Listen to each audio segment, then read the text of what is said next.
మహాపరిశుద్ధుడ మహోన్నతుడ జీవము కలిగిన మా ప్రభు ఘనమైన దేవుడు అని తండ్రి ఈ శ్రేష్టమైన నామానికి వందనాలు స్తోత్రములు. గడిచిన సమయం అంతా కూడా మమ్మల్ని మీ యొక్క కృపలో భద్రపరిచి భయంకరమైన యొక్క పరిస్థితుల మధ్యలో మమ్మల్ని నడిపిస్తూ శోధనలు, మా యొక్క వేదనలు, మా యొక్క సమస్యలు అన్నిటిని కూడా భరించి మమ్మల్ని పరిశుద్ధులుగాను నిర్దోషులుగాను మార్చడానికి మీ యొక్క పరిశుద్ధాత్మను మాకు అనుగ్రహించి మేము తప్పుగా ఆలోచిస్తున్నప్పుడు వాక్యమనే వైపు వచ్చి మా యొక్క ఆలోచనలు తుడిచివేసి, మేము తప్పుగా మాట్లాడుతున్నప్పుడు వాక్యమనే వైపుతో మా మాటలను చెరిపివేసి, మేము తప్పుగా క్రియ చేస్తున్నప్పుడు వాక్యమనే వైపుతో దాన్ని శుభ్రం చేసి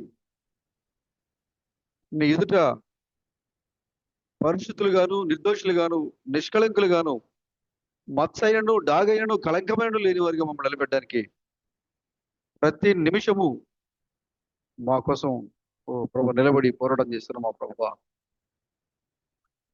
మీకే వందనాలు. మేము అనుకుంటున్నాం మేము చెడు మాట్లాడము, చెడు చూడము, చెడు చేయము, చెడుగా ఆలోచించము అని మేము అనుకుంటున్నాం.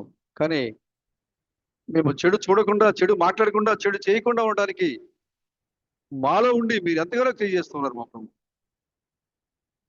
అందరిని బట్టి మీకు స్తోత్రములు. మేము ఇంకా ప్రభు మరి లోకస్తుల వలె మరి ప్రవర్తిస్తున్నాము. ఓ ప్రభు మరి ఇంకా మాలో లోకపు వాసన ఇంకా కనపడుతూనే ఉంది. వాక్యం చెప్తూ ఉంది, సొదొమలకు వచ్చిన దూతలు లోతు కుటుంబాన్ని ఎంత తొందర పెట్టాయో, సొదొమ అంత ప్రశాంతంగా ఉంది. తినము, తాగము, సుఖించము, నారు నాటము, పెళ్లి చేసుకునము, ఇల్లు కట్టుకునము, ఏ చింత లేదు వారికి.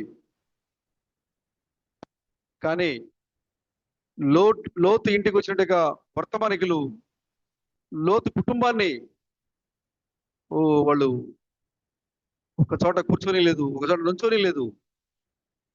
ఓ లోతు, తడవు చేయట ఎలా? పైనుండి ఉగ్రత పడబోతుంది, నాశనం కాబోతున్నారు. వారిలో మీరు నశించిపోవటం మాకు ఇష్టం లేదు, దేవునికి కూడా ఇష్టం లేదు. అందుకొరకే మేము నిన్ను విడిపించడానికి వచ్చామని ఆ దూతలు హెచ్చరించి వర్తమానం ఇచ్చి కుటుంబాన్ని నిలబెట్టి ఉద్యోగం చేసి బయటికి వెళ్ళాలని, ఇప్పుడు బయటికి వెళ్ళే సమయము, ఇది విడుదల పొందుకునే సమయం అని వాళ్ళు ఉద్యోగం చేశారు. అయినా కూడా లోతు కుటుంబం తొడవ చేసింది. హెచ్చరిక వర్తమానం విన్నారు. సొదొమ యొక్క చివరి వర్తమానికులు లోతు కుటుంబంలో ఉన్నారు. అయినా లోతు కుటుంబము ఇంకా నిర్లక్ష్యంగానే ఉంది. వర్తమానం విన్నా నిర్లక్ష్యంగానే ఉంది. వాళ్ళు తల పైకి చూసినప్పుడు అగ్ని గంధకాలు రగులుతూ పడిపోయేలా ఉన్నాయి, అయినా నిర్లక్ష్యంగానే ఉన్నారు. కానీ లోతు కుటుంబం ఎడల మీ యొక్క ప్రేమ విస్తారమైనది. వారు తడవు చేసినా గాని, వారు రావడానికి ఇంకా ఆలోచిస్తున్నా గాని, సొదొమ బంధాలను వారు విడిచిపెట్టలేక, సొదొమ సహవాసాన్ని వారు విడిచిపెట్టలేక, సొదొమ వస్తువుల్ని వారు విడిచిపెట్టలేక ఇంకా తడువు చేస్తున్నా గాని, మీరు వారి మీద ప్రేమతో, కృపా బాహుల్యముతో వారి చేతులను పట్టుకొని బలవంతంగా బయటికి లాక్కొచ్చారు మా ప్రభు. ఓ గొప్ప దేవుడా, ఇప్పుడు మమ్మల్ని కూడా మీరు అదే విధంగా ఈ చివరి కాల సమయంలో పంపబడినట్టుగా నిజమైన సొదొమ వర్తమానికుడు, అబ్రహాం సంతానం దగ్గరికి పంపడిన వర్తమానికుడు, మేము ఇంకా తడువు చేస్తూ ఉన్నాం, మేము ఇంకా నారులాడుతూ ఉన్నాం, మేము ఇంకా పెళ్లి చేసుకుంటా ఉన్నాం, మేము ఇంకా ఇల్లు కడుతూ ఉన్నాం, మేము ఇంకా లోక సంబంధమైన ప్రతి కార్యములో నిమగ్నపోయి ఉన్నాం. ఆదివారం రావాలంటే మాకు నిర్లక్ష్యం, సహోదరులతో మాట్లాడాలంటే మాకు నిర్లక్ష్యం, సహోదరుల గురించి చెడు మాటలు కాని మాటలు మాట్లాడాలంటే ఆనందం. ఇంకా తడువు చేస్తున్నాం, ఇంకా తడువు చేస్తున్నాం. కానీ ప్రభువా, నీ యొక్క కృప బాహుళ్యము మాపై ఉన్నది మా ప్రభువా. ఆ చివరి కాల సమయంలో పంపిన మలాకి 4:6 వర్తమానికుడు, ప్రకటన 1-7 వరకు, మరి ఈ చివరి కాల సమయంలో వచ్చి నెరవేర్చిన వర్తమానికుడు. 3వ యాత్ర మోషే, 2వ యాత్ర యెహోషువ. ఇప్పుడు మమ్మల్ని మా చేతులను పట్టుకొని బలవంతంగా హెచ్చరిస్తూ, గద్దిస్తూ, బుద్ధి చెబుతూ, ఖండిస్తూ మమ్మల్ని ఈ సుధమ గవిలో చివరకు పొలిమేర వరకు మమ్మల్ని లాక్కొచ్చి పడేస్తూ ఉన్నారు మా ప్రభువా.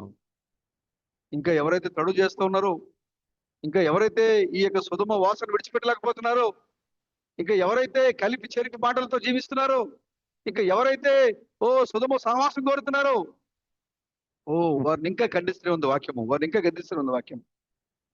కాబట్టి మా ప్రభువా, మేము ఈ యొక్క చివరి సమయంలో వచ్చినట్టు మా చివరి వర్తమానికుని యొక్క వర్తమానంలో ప్రభు, మరి సుధమ వెలుపలికి మమ్మల్ని లాక్కొచ్చి పడేసింది మా ప్రభుత్వం. కాబట్టి వారు కూడా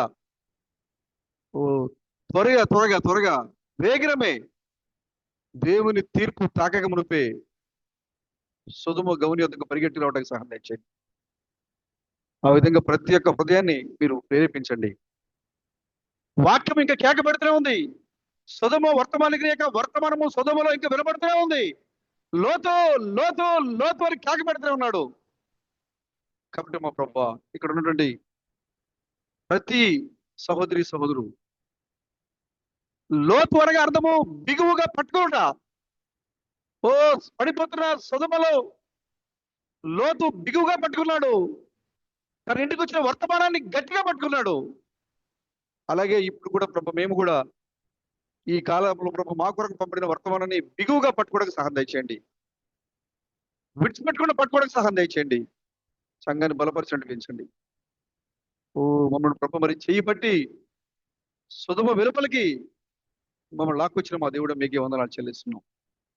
ఇంకా మరి ఇంకెవరైతే ఇంకా సుధమలో ఉన్నారో, ఇంకా లోకము, ఇంకా కార్యాలు, ఇంకా ఇదే కావాలి మాకు, ఇంకా మిగతా వాళ్ళ వల్ల మేము ప్రవర్తించాలి, మిగతా వాళ్ళ వల్ల మేము మాట్లాడాలి, మిగతా వాళ్ళ వల్ల క్రియ చేయాలని ఎవరైతే ఇంకా సుధమలోనే ఉన్నారో, ప్రభు, మరి సుధమ వర్తమానికులు ఇంకా నిలబడి ఉన్నారు. ప్రభు, మీ కృప చేత వారికి హస్తాలను పట్టుకుని బయటికి లావడానికి మీరు సహాయం దయచేయండి. తడువు చేయటం ఎలా అని ఖండించి బుద్ధి చెప్పి బయటికి లాక్కొచ్చేటట్టుగా ప్రభు, మరి కృపను దయచేయండి. ప్రతి ఒక్కరిని కూడా దీవించి, ఆశీర్వదించి, నడిపించి మీరే మహిమ ఘనత ప్రభావాలు పొందుకున్నామని మా విమోచకుడైన క్రీస్తు బ్రహ్మణం యొక్క నామంలో ఈ ప్రార్థనలను అడుగుతున్నాం ప్రభు. ఆమేన్. ఆమేన్. దేవునికి స్తోత్రం కలుగును గాక. హల్లెలూయా. చాలా సంతోషం బ్రదర్, ప్రభు యొక్క సన్నిధిలో కలుసుకోవడం కన్నా గొప్ప భాగ్యం మనకు ఇంకోటి లేదు. మనం ఎన్ని పనులు చేసినా, ఎంత గొప్ప గొప్ప స్థితిలో మనం ఉన్నా, ఎంత గొప్ప ధనవంతులుగా ఉన్నా, ఎంత పేరు ప్రఖ్యాతులు మనం కలిగి ఉన్నా, దేవుని యొక్క సన్నిధికి రావడం అనేది గొప్ప విషయము.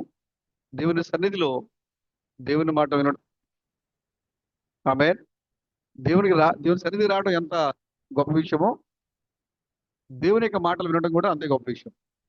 కాబట్టి మనము మన యొక్క జీవితంలో చేసే గొప్ప పని ఏదైనా దేవుని యొక్క సన్నిధిలో దేవుని యొక్క మాటలు వినడం, దేవుని మరి బిడ్డలతో కలిసి. ఆమేన్. హల్లెలూయా. ఈ సమయంలో జ్ఞాపకం చేసుకుందాం. అంటే పోయిన 6 అంశాలను నేను ఇలా చేయాలనుకోవట్లేదు. ఎందుకంటే ఏంటి అంశము బాగానే గుర్తుపెట్టుకున్నారా? ఒకళ్ళు చెప్పేసరికి దాంట్లో కనిపిస్తున్నారు కదా, మిగతా మర్చిపెట్టారు. కానీ ఒకళ్ళు చెప్పేసరికి గుర్తొచ్చినట్లుగా మాకు కూడా తెలుసు అన్నట్టుగా మొహం పెట్టి నాకు తెలిసిపోతుంది. అంటే పనులుంటే వారం అయిపోయింది కాబట్టి, 7 రోజులు జరిగింది కాబట్టి చరిత్ర మర్చిపోతూ ఉంటాం. కానీ దేవుని వాక్యాన్ని మనం మర్చిపోకూడదు. మన పనే అది కదా. మనం తినటం, కూర్చోవడం, మాట్లాడడం, లేవటం, పడుకోవడం, ఇవన్నీ మనకి ఎంత అవసరమో మన శరీరానికి, అలాగే దేవుని వాక్యాన్ని కూడా ధ్యానించడం, జ్ఞాపకం మనకి అంతే అవసరం. అది మన యొక్క నిత్య జీవితంలో భాగం అయిపోవాలి. ఏదో పొద్దున్నే ఒక లేసి ఒక గంట, సాయంత్రం ఒక గంట ఏదో ఆచారంగా మిగతా వాళ్ళు చేసినట్టుగా ఆ సమస్కరి చెప్పినట్టుగా పొద్దున్న వెళ్ళేటప్పుడు క్యాలెండర్ దగ్గరికి వెళ్ళి నుంచొని ఒక వచనం చదివేసి ఈ రోజు బైబిల్ చదివేశారు ఫీలింగ్ తో. ఆ ఎందుకంటే ఇప్పుడు క్యాలెండర్ మీదకి వచ్చేసాయి కదా వాక్యాలు. వెళ్ళిపోతాం బయటికి వెళ్ళేటప్పుడు ఎదురుగా నిలబడటం ఒక వచనం చదవటం ఈ రోజు ఆ బైబిల్ చదివేశాను ఫీలింగ్ తో. నీ మనసు నువ్వు సాటిస్ఫై చేసుకోవడం అనమాట. అది కాదు దేవుని గురించి చింత కలిగి ఉంటాం, దేవుని గురించి అక్కడ కలిగి ఉంటాం అంటే మనం తినాలి అనే ఆలోచన పొద్దున్న లేవడంతో వస్తుంది. ఏంటి ఈరోజు ఆకలిగా ఉంది అనిపిస్తుంది. అవునా? మధ్యాహ్నం అయ్యేసరికి ఇంటి 2 అయింది ఏంటప్పుడే అనిపిస్తుంది. సాయంత్రం అయ్యేసరికి ఆ, ఇది ఎవరు చెప్పాల్సిన పని లేదు. 2 అయింది, జస్ట్ నువ్వు భోజనం చేయాలనుకుంటా 2 అయింది కొంచెం ఎవరైనా చెప్పాలి మీకు, ఆటోమేటిక్ మీ బాడీ మీకు చెప్పేస్తుంది. అలాగే వాక్యాన్ని చదవటం, వాక్యాన్ని వినడం, వాక్యం గురించి మాట్లాడడం ఎప్పుడైతే మీరు అలవాటు చేసుకుంటారో ఆటోమేటిక్గా మీ నిత్య జీవనంలో అది కూడా భాగం అయిపోతుంది. ప్రభుకి స్తోత్రం కలగాక. హల్లెలూయా. మనం అందరం కూడా మంచి వాళ్ళమే. సుధమ వర్తమానికల్ని లోతు అంగీకరించినట్లుగా, సుధమ వర్తమానికల్ని లోతు అంగీకరించినట్లుగా, తన ఇంటికి తీసుకెళ్ళినట్లుగా వచ్చిన వెంటనే గుర్తించాడు. సుధమలో చాలా మంది ఉన్నారు కదా, ఎవరైనా గుర్తించారు వాళ్ళే? ఎవరు గుర్తించలే. సుధమలో ఎందుకు వెలుపల ఉన్నాడు గవిని దగ్గర అంటే, సుధమలో ఎందుకు లోతు అక్కడ గవిని దగ్గర కూర్చున్నాడు అంటే, సుధమలో జరిగే కార్యాలు చూడలేకపోతున్నాడు ఆయన. సుధమలో జరిగే కార్యాలు చూడలేకపోతున్నాడు, వాటిలో మమేకం అవలేకపోతున్నాడు ఆయన. అందుకోసమే ప్రతిరోజు సుధమ పట్టణానికి దూరంగా వచ్చి ఇక్కడ ఒంటరిగా వేచి ఉండేవాడు. ఆడు ఒంటరిగా ఉండేవాడు అక్కడ. కానీ ఎప్పుడైతే సుధమ గౌని దగ్గరికి వర్తమానికులు వచ్చారో, మిగతా వాళ్ళంటే అందరికంటే ముందుగా లోతు ఎదురుగా వెళ్ళి నా ప్రభులారా అని సాగిలపడ్డాడు. మనం కూడా అంతే. వర్తమానం వచ్చింది, ఈ వర్తమానం తీసుకొచ్చి బైబిల్ జోడించాం. ఫస్ట్ స్పోకిన్ వర్డ్ చూసాం, బ్రెండన్ గారు ప్రవక్త, అబ్బా ఏలియా మలకి 4వ గొప్ప వర్తమానికుడు అని జోడించాం, మనకు అర్థమైపోయింది. ఆ తర్వాత మరలా ఒక వర్తమానం కనపడింది, ఈ మలాకి 4 ప్రకటన 17 మరలా చరిత్ర మరలా తిరిగి నెరవేర్చబడుతోంది అని మరలా చూసాం. బైబిల్కి ఈ సాయంకాలం సందేశము, అర్ధరాత్రి సందేశం జోడించినప్పుడు మనకు అర్థమైపోయింది ఏంటంటే యేసుక్రీస్తు 2వ రాకడలో వచ్చేసారనే సందేశం మనకు అర్థమైంది. అర్థమైతే అయింది, ఇంటికేదో పట్టుకొచ్చాం, వర్తమానం అయితే ఇంట్లో పెట్టుకున్నాం, కానీ ఇంకా మనం బయటికి రావట్లా, ఇంకా విడిచిపెట్టలేకపోతున్నాం లోకాన్ని. ఇంకా లోక సంబంధమైన ఆశలు, లోక సంబంధమైన కోరికలు, లోక సంబంధమైన కట్టుబాట్లు, ఆచారాలు అవి చెప్తూ ఉంటే వింటూ ఉంటే జుగుప్సకరంగా ఉంటున్నాయి. లోక సంబంధమైన కార్యాల గురించి చెప్తుంటే జుగుప్సకరంగా ఉన్నాయి. ఓ ఇలా కూడా ఉంటాయా అని. అది ఎవరంటే మన విశ్వాసంలో ఉన్నవాళ్ళే బయటికి రాలేకపోతున్నారు. అలాగా ఆచారాలు మనల్ని కట్టేస్తూ ఉన్నాయి. ఇంత మెసేజీలో ఉన్న మనం కూడా అలాంటి లోక సంబంధమైన ఆచారాలతో మమేకం అవడం అనేది చాలా భయంకరమైన పరిస్థితి. అందుకోసమే యోహాను ఒక మాట చెప్పారు చూడండి. మొదటి యోహాను పత్రిక 224 పేజీ 5వ అధ్యాయము, 224 పేజీ నంబరు 5వ అధ్యాయము 16వ వచనం చదవండి మిత్రులు. ఇక్కడ 2 రకాల పాపాలు ఉన్నాయి.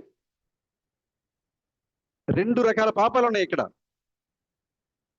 ఒకటి మరణకరమైనది కాని పాపము, రెండవది మరణకరమైన పాపం. మరణకరము కాని పాపం ఏంటంటే అన్ని తెలుసు కానీ చేయలేం. ఇది తప్పు అని తెలుసు కానీ తప్పు చేయకుండా ఉండవు. ఇది చేయకూడదని తెలుసు కానీ చేయకుండా ఉండలేం. పశ్చాత్తాప పెడతారు, వాళ్ళలో పశ్చాత్తాపం ఉంటుంది, హృదయ గద్దెంపు ఉంటుంది, వాళ్ళ మనస్సాక్షి వాళ్ళ మీద దోషారోపణ చేస్తూ ఉంటుంది. నువ్వు అనుకోవచ్చు, నేను తప్పు చేశాను కదా, ఇది ఎవరు కనిపెట్టలేకపోయారు, నేను చేసిన తప్పు ఎవరు కనిపెట్టలేకపోయారు, నేను చాలా బాగా మేనేజ్ చేశాను నేను ఈ పాపాన్ని అని నువ్వు అనుకుంటావు. కానీ నీ లోపల దేవుడు ఉంచిన ఒక వెలుగు ఉంది, ఆత్మ ఉంది. అది ఖచ్చితంగా పట్టుకొని ఉంటుంది. అది మిగతా వాళ్ళకి అర్థం కాకపోవచ్చు కానీ నీ హృదయం మీద అది ఎప్పుడు దోషారోపణ చేస్తూ ఉంటుంది. నువ్వేం చేసావు, నీ పాపం ఏంటి, నువ్వు ఎంత రహస్యంగా ఉంచావు, ఇది ఎప్పుడు గద్దెస్తూనే ఉంటది. అందుకోసం ఇక్కడ మొదటి యోహాను పత్రిక 5వ అధ్యాయం, మొదటి యోహాను పత్రిక మొత్తం కూడా ఆయన ప్రేమ గురించి, పాపం గురించి, జీవం గురించి, కుమారుడు గురించే మాట్లాడతారు. యోహాను ఈ యొక్క యోహాను సువార్త రాసిన యోహాను, ప్రకటన గ్రంథం రాసిన యోహాను ఈ చివరికి వచ్చేసరికి, అంటే ఇది బాగా ముగింపు సమయంలో, వృద్ధాప్యంకి వచ్చే సమయంలో రాసిన వచనాలు ఇవన్నీ కూడా సంఘంలో ఎలా ఉండాలి, దేవుని కుమారుడు మీద ఎలా విశ్వాసం ఉంచాలి, దేవుని యొక్క జీవం ఏంటి, అది ఎలా వస్తుంది, దేవుని కుమారుడు ఎవరు, ప్రేమను ఎవరో ప్రేమించాలి, ఇవన్నీ ఈ మొదటి యోహాను పత్రిక 2-3 పత్రికలు చూస్తే మీకు అర్థం అవుతుంది. ఎక్కువగా ఆయన ప్రేమ గురించి మాట్లాడారు ఇక్కడ దీంట్లో. కాబట్టి ఇక్కడ ఏమంటారంటే యోహాను, ఒక సహోదరుడు, నీ సహోదరుడు మరణకరము ఇస్తే నీ దృష్టికి వచ్చినప్పుడు నువ్వు అతని గురించి దేవుడు నీ ప్రార్థనను బట్టి అతని యొక్క పాపను క్షమిస్తాడు. ఎందుకంటే అది మరణకరమైనటువంటి పాపం కాదు. అవి చిన్న చిన్నగానే ఉంటాయి, మనకు తెలియదు. అవి మన మాటల్లోనూ, మన క్రియల్లోనూ, మన ఆచారాల్లోనూ, మన పద్ధతుల్లోనూ అవి ఉంటాయి. అవి మరణం కాదు కానీ పాపమే. దానివల్ల నీకు మరణం రాదు కానీ అది పాపమే. ఆ పాపం ఎలా పోద్దంటే, నీకు నీ నిమిత్తము నీ సహోదరుడు గురించి, ఇగో నా సహోదరుడు టైటస్ బ్రదర్ ఇప్పుడు మరణానికి సంబంధించిన పాపం చేయట్లేదు కానీ పాపంలో ఉన్నాడు అని ఎప్పుడైతే రమేష్ బ్రదర్ కోసం ప్రార్థన చేస్తున్నారో, అతని యొక్క ప్రార్థన బట్టి, సహోదరుని యొక్క పశ్చాత్తాపాన్ని బట్టి దేవుడు తన యొక్క మరణకరము కాని పాపానికి దేవుడు క్షమిస్తున్నాడు. మన సంఘానికి ఎందుకు రావాలి సార్? నీ సహోదరుడు నీ కోసం ప్రార్థన చేయాలి, నీ సహోదరుడు నీ కోసం ప్రార్థన చేయాలి. నువ్వు తన దృష్టికి విశ్వాసం అనుకుంటాడు, గొప్పవాడు అనుకుంటాడు, యథార్థంగా అనుకుంటాడు, కానీ అతను ఎలా మాట్లాడుతున్నాడో, ఎలా క్రియ చేస్తున్నాడో తెలియదు. మనకి ఎదుటి వాళ్ళకి తెలుస్తుంది ఆ విషయం. అతను మాట్లాడేది, అతను క్రియ చేసేది ఇదేంటి, ఎలా మాట్లాడుతున్నాడు, ఎలా క్రియ చేస్తున్నాడు, ఎలా ప్రవర్తిస్తున్నాడు అని వాళ్ళకి అర్థం అవుతుంది. అప్పుడు వాళ్ళు ఏం చేస్తారంటే, ప్రభువా నా సహోదరుడు ఈ విధంగా చేస్తున్నాడు, అతని ఎడల మరి మీరు క్షమించండి, అతను పాపాన్ని మీరు క్షమించండి అని నీ సహోదరుడు నీ పక్షాన ప్రభుకి వినవించినప్పుడు నీ హృదయాన్ని దేవుడు ప్రేరేపిస్తాడు. నీలో పశ్చాత్తాపం వస్తుంది, నువ్వు లోపడతావు. నీ మరణము కాని పాపం ఏదైతే ఉందో, నువ్వు చేసిన పాపానికి మరణం లేదు కానీ పాపం, అది నీ పశ్చాత్తాపాన్ని బట్టి, నీ సహోదరు యొక్క ప్రార్థన సహాయాన్ని బట్టి నువ్వు ఆ పాపం నుంచి బయటపడుతున్నావు. ఇంకో పాపం ఉంది, అదేంటంటే మరణమైన పాపం. ఇంకా వాళ్ళు తెలుసు పశ్చాత్తాపం ఉండదు, వాళ్ళు పశ్చాత్తాపడరు. వాళ్ళు సౌలుకి తెలుసు ఏమనంటే, నేను నా తండ్రి ఇంట్లో ఉండి గర్భములు అంటే గాడిదలు కాసుకోవాల్సిన వాడు నేను, పశువులు మేపుకోవాల్సిన వాడు నేను, కానీ దేవుడు తన కృప చేత ఇశ్రాయేల్కి మొట్టమొదటి రాజు నన్ను చేశాడు, ఆయన దృష్టికి యథార్థంగా ఉండాలి నేను అని సౌలుకు తెలుసు. కానీ సౌలు లోకాశల్లో విడిచిపెట్టలేకపోయాడు, గౌరవాన్ని విడిచిపెట్టలేకపోయాడు, హోదాని విడిచిపెట్టలేకపోయాడు, పెద్దతనాన్ని విడిచిపెట్టలేకపోయాడు. ప్రజలందరూ వెళ్ళిపోతారేమో, ప్రవక్త చెప్పాడు నేను రేపు పొద్దున అక్కడికి వస్తా, అక్కడ మనందరూ కూడా దేవుడికి హోమం చేయాలి, బలి అర్పించాలి అని చెప్తే ప్రజలందరూ అక్కడికి వచ్చారు. ప్రవక్త రావడం ఆలస్యమైంది, కాబట్టి వాళ్ళందరూ వెళ్ళిపోతున్నారు. కాబట్టి వాళ్ళందరినీ మెప్పించడం కోసం ఏం చేశాడు, ప్రవక్త స్థానంలోకి వచ్చి నిలబడ్డాడు, ప్రవక్త స్థానాన్ని తీసుకున్నాడు. ఎంత భయంకరమైన పాపం అది. అందుకోసమే యోహాను అంటున్నాడు, మరణకరమైన పాపాల కోసం వేడుకోమని నేను మీకు చెప్పట్లే. నేను తెలుసుండి తప్పు చేస్తారు చూసారా, వాళ్ళ కోసం మనం ప్రార్థన చేసిన పని కూడా లేదు. ఇక తప్పు, ఈ పాపం చేయకూడదు, ఇది చేస్తే దేవునికి వ్యతిరేకము అని ఎరిగి ఎవరైతే ఆ తప్పు చేస్తారో వారి కోసం మనం ప్రార్థన చేసినా కూడా ఉపయోగం లేదు. ప్రభు సన్నిధికి వెళ్ళదు ప్రార్థన. పశ్చాత్తాపం దావీదు తప్పు చేశాడు. ప్రవక్త వచ్చి హెచ్చరించాడు. ఎప్పుడైతే ప్రవక్త హెచ్చరించాడో గబగబా వెళ్ళి మోకరించి అడిగాడు ఆయన, ప్రభువా నేను తప్పు చేశాను అని. దావీదు పశ్చాత్తాపడ్డాడు. అంటే దేవుడు దావీదు యొక్క తప్పుని క్షమించాడు. అతని తరపున ప్రవక్త ప్రార్థన చేశాడు, నాతాను ప్రవక్త. దేవుడు అంగీకరించాడు ఆ ప్రార్థనని. దావీదు యొక్క పాపాన్ని దేవుడు క్షమించాడు. అయినా కూడా పరిహారం తీసుకున్నాడు దేవుడు అక్కడ. కానీ పశ్చాత్తాపడ్డాడు దావీదు. మరణము కాని పాపం ఇది, మరణకరమైన పాపం. మరి మనం ఏ పాపంలో ఉన్నామో మీరందరూ మీ మీ యొక్క వ్యక్తిగత జీవితాలకు మీకే అర్థమవుతుంది. ఇది తప్పు అని తెలుసుండి మనం తప్పు చేస్తామా? లేదు, తెలియక చేసాం, వెంటనే తప్పని తెలిసింది, పశ్చాత్తాపడుతున్నామా? కొన్ని ఏం చేస్తామంటే తప్పని తెలిసింది కానీ ఈగో మనం సాటిస్ఫై అవుతాం. ఇప్పుడు మనం ఎక్కడైతే మనం చెప్తామో, ఇప్పుడు మనం దొంగ దొరికిపోతాం, మనం తప్పు అయిపోయిందని మనం దొరికిపోతాం ఉద్దేశం. ఆ తప్పును ఒప్పుకుంటే కూడా మనం దాచుకుంటాం. అప్పుడు ఏమవుద్ది? అది తప్పే, అది సరి చేసుకునే పాపాలు అవుతాయి. ఒకవేళ ఆ స్థితిలో ఉంటే అలాంటి వారి కోసం వేడుకోవాలని నేను మీకు చెప్పట్లే అని ఆహ్వానం చెప్తున్నాను. మనందరూ మనుషులుగా ఉన్నాం కాబట్టి ఏదో ఒక రూపంలో, ఏదో ఒక మాట ద్వారా, క్రియ ద్వారా, చూపు ద్వారా, నడుగు, ఏదో ఒక ద్వారా మరణం కాని పాపం చేస్తూనే ఉంటాం మనం. కాబట్టి సంఘానికి వచ్చినప్పుడు నీ ప్రవర్తన బట్టి నీ సహోదరుడు, నీ సహోదరి నీ పక్షాన ప్రభు సన్నిధిలో మోకరించి అడుగుతాడు, ప్రభువా నా సహోదరుడు తెలియక ఇది ఈ పాపం చేశాడు, ఈ యొక్క మరణకరం కానీ పాపాన్ని చేస్తున్నాడు అని నీ కోసం వాళ్ళు ప్రార్థన చేస్తారు. అందుకే మనం సంఘానికి వచ్చే దగ్గరికి మనకి రావట్లా. ఆదివారం ప్రార్థనకు రావాలంటే పనులు మనకి బిజీ. అసలు నిన్నే పుట్టించకపోతే నీకు అసలు నీ పని ఎక్కడదే? ఎవరు మొన్నా బ్రదర్కి దేవుడు ఈ లోకంలో జీవాన్ని ఇచ్చి ఒక మనిషిగా కుమారుడిగా తీసుకురాకపోతే ఆయన ఏసీలు ఏం బాగు చేస్తాడైనా? సతీష్ గారికి జీవాన్ని ఇచ్చి, శరీరం ఇచ్చి, ఆత్మనిచ్చి భూమి మీద తీసుకొస్తే ఆయన ఆరాధనించడం మానేసి ఆయన నేను మెకానిక్ చేసుకుంటారంటే అసలు ఆయన తీసుకురాకపోతే ఆయన ఏ మెకానిక్ చేస్తాడైనా? లేదు కదా. నీ ఖాళీ జీవితంలో నీ కుటుంబానికి, నీ జీవితానికి ఉపయోగపడే పనులు చేయాలి, మంచిదే. ఎందుకంటే అది దేవుడు ఇచ్చిన మార్గం, అది క్రమం. అది మన పితృడైన ఆదాము అమలు పడిపోయినప్పుడు నువ్వు కష్టపడి చెమటోడ్చి నీ కుటుంబాన్ని పోషించుకోవాలి, ఆహారం సంపాదించుకోవాలని చెప్పాడు ప్రభు. అది దేవుడిచ్చిన మార్గమే. కానీ వాక్యాన్ని విడిచిపెట్టి, దేవుని విడిచిపెట్టిగా చేయమని చెప్పింది. ఆదివారం ఆరాధనకు రాకపోవడం కూడా మరణము కాని పాపమే, తెలుసా మీకు? ఈ వాక్యం నిజమని ఎరిగి ఉండి కూడా వాక్యాన్ని అంగీకరించుకోవడం కూడా పాపమే. ఇవన్నీ కూడా మీరు అనుకోవచ్చు, పర్వాలేదు మళ్ళీ వారు వెళ్తున్నా కదా, లేకపోతే కుదరకపోతే అక్కడ కూర్చొని నేను ఆన్లైన్ వస్తాను కదా. నీకు దగ్గరుండి కుదిరి చాలా దూరంలో ఉన్నారు అనుకోండి, అది ప్రభుకు తెలుసు. నీ మనసాక్షికి నువ్వేం చేస్తావు అనేది నీ మనసాక్షికి కూడా తెలుసు. నువ్వు రాగలిగి ఉండి రాలేకుండా ఉంటే. కానీ నువ్వు రాగలిగి రాలేదంటే అది పాపమే.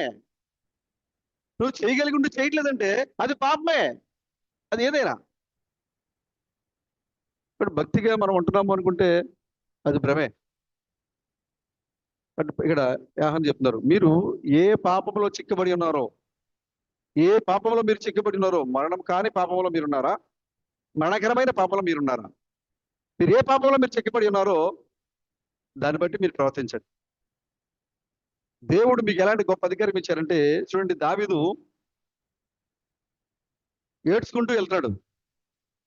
అబ్షలోము తిరుగుబాటు చేశాడు, ఏడ్చుకుంటూ కొండెక్కుతున్నాడు. ఆయన ఏడ్చుకుంటూ కొండెక్కుతుంటే షిమి ఏం చేశాడు? శాపనార్థాలు పెట్టాడు. షిమి అనే ఒక వ్యక్తి సౌలు కుటుంబీకుడు దావీదుని ఏమన్నాడు, నువ్వు మా కుటుంబాన్ని నాశనం చేశావు, దేవుడు చూస్తా ఊరుకుంటాడా? నీ కుటుంబాన్ని ఆయన నాశనం చేస్తున్నాడు, నీ సొంత కొడుకే నీ మీద తిరుగుబాటు చేస్తున్నాడు అని దుమ్మెత్తి పోసాడు, తిట్టాడు, శపించాడు, శాపనార్థాలు పెట్టాడు. ఎంతగా అంటే యోవాబు కోపం వచ్చేసింది. దావీదు కోపం వచ్చిన ఆయన తట్టుకున్నాడు, కానీ యోవాబు సైన్యాధ్యక్షుడు ఆగలేకపోయాడు. అడిగాడు, రాజా మీరు అనుమతిస్తే నేను ఏం చేస్తాను? నా కత్తి వరలోంచి కత్తి లాగేస్తాను, నేను చంపేస్తాను, నేను తల నరికేస్తాను నేను అన్నంత కోపం వచ్చింది. ఎవరు అంటే రాజుని అన్ని మాటలు అన్నాడు, అన్ని శాపనార్థాలు పెట్టాడు, రాయబడింది. చెప్పించాడు దావీదే ఒప్పుకున్నాడు, అతను నన్ను చెప్పించాడు, చెప్పించాడు.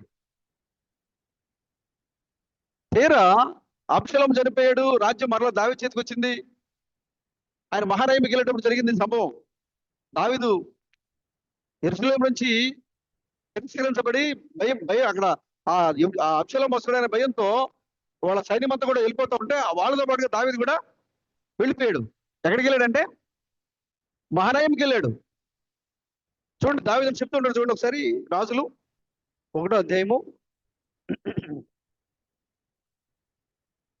2వ అధ్యాయము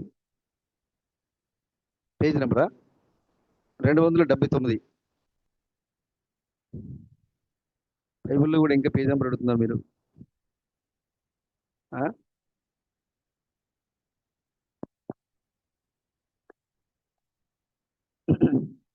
2వ అధ్యాయము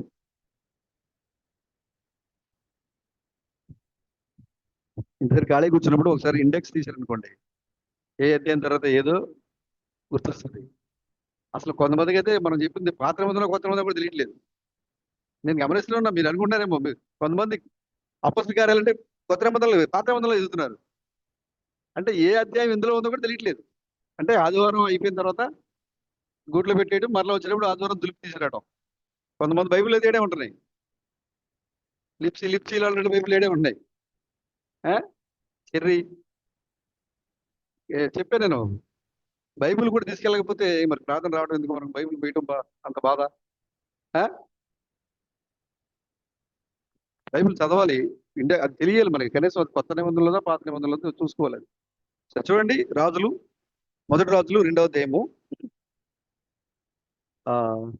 ఎక్కడున్నది 8వ వచనం చదవండి.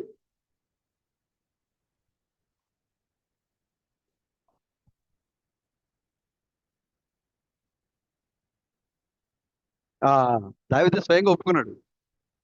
నేను మహారాయంకి వెళ్తా ఉండగా షిమి దారిలో నాకు ఎదురుగా వచ్చి నా మీద దుమ్మేసి నన్ను చెప్పించాడు.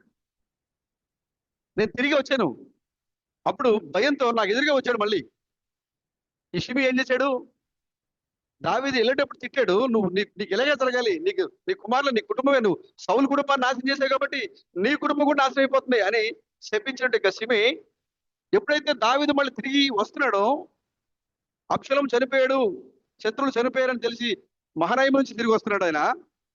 షిమికి తెలిసి గబగబా ఎదురుగా వెళ్ళాడు, యార్దాను నది ఒడ్డు దగ్గరికి వెళ్ళాడు, పశ్చాత్తపడుతున్నాడు, ఒప్పుకున్నాడు అక్కడ, అయ్యో నేను తప్పు చేశా, నాకు క్షమించని ఒప్పుకుంటాడు అక్కడ.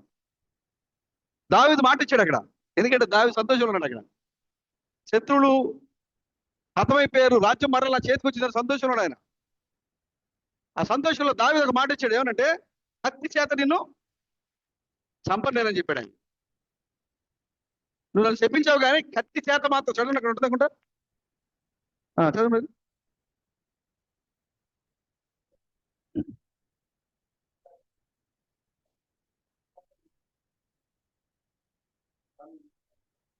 నేనైతే చంపరని చెప్పాను కానీ నువ్వైతే నిర్దోషిగా చూడద్దు. నేనైతే మాట ఇచ్చాను, నేనైతే కత్తి చేత చంపరని మాట ఇవ్వలేదు కానీ కత్తి చేత చంపరని మాట ఇచ్చా. నేను చంపరని మాట ఇచ్చా, కానీ నువ్వు మాత్రం అసలు అతను విడిచిపెట్టద్దు. నెరిసిన తల వెంట్రుకలు గల వాడిగా సమాధులకు అసలు వెళ్ళలేదు అంటే అర్థం ఏంటి?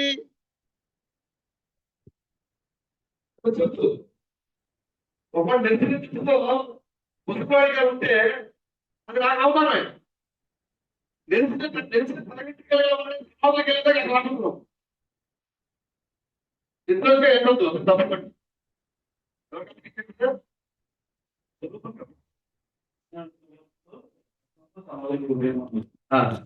ఒకవేళ అలా జరగాల్సి వస్తే సొలొమోను సింహాసనం మీద కూర్చోబోయే సమయంలో ఈ మాట చెప్పాడు ఆయన.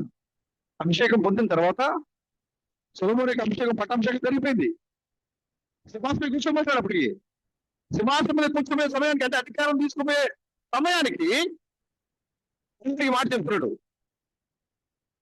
ఎట్టి పరిస్థితుల్లో ఆ శత్రువుని విడిచిపెట్టదు నువ్వు. విడిచిపెట్టదు.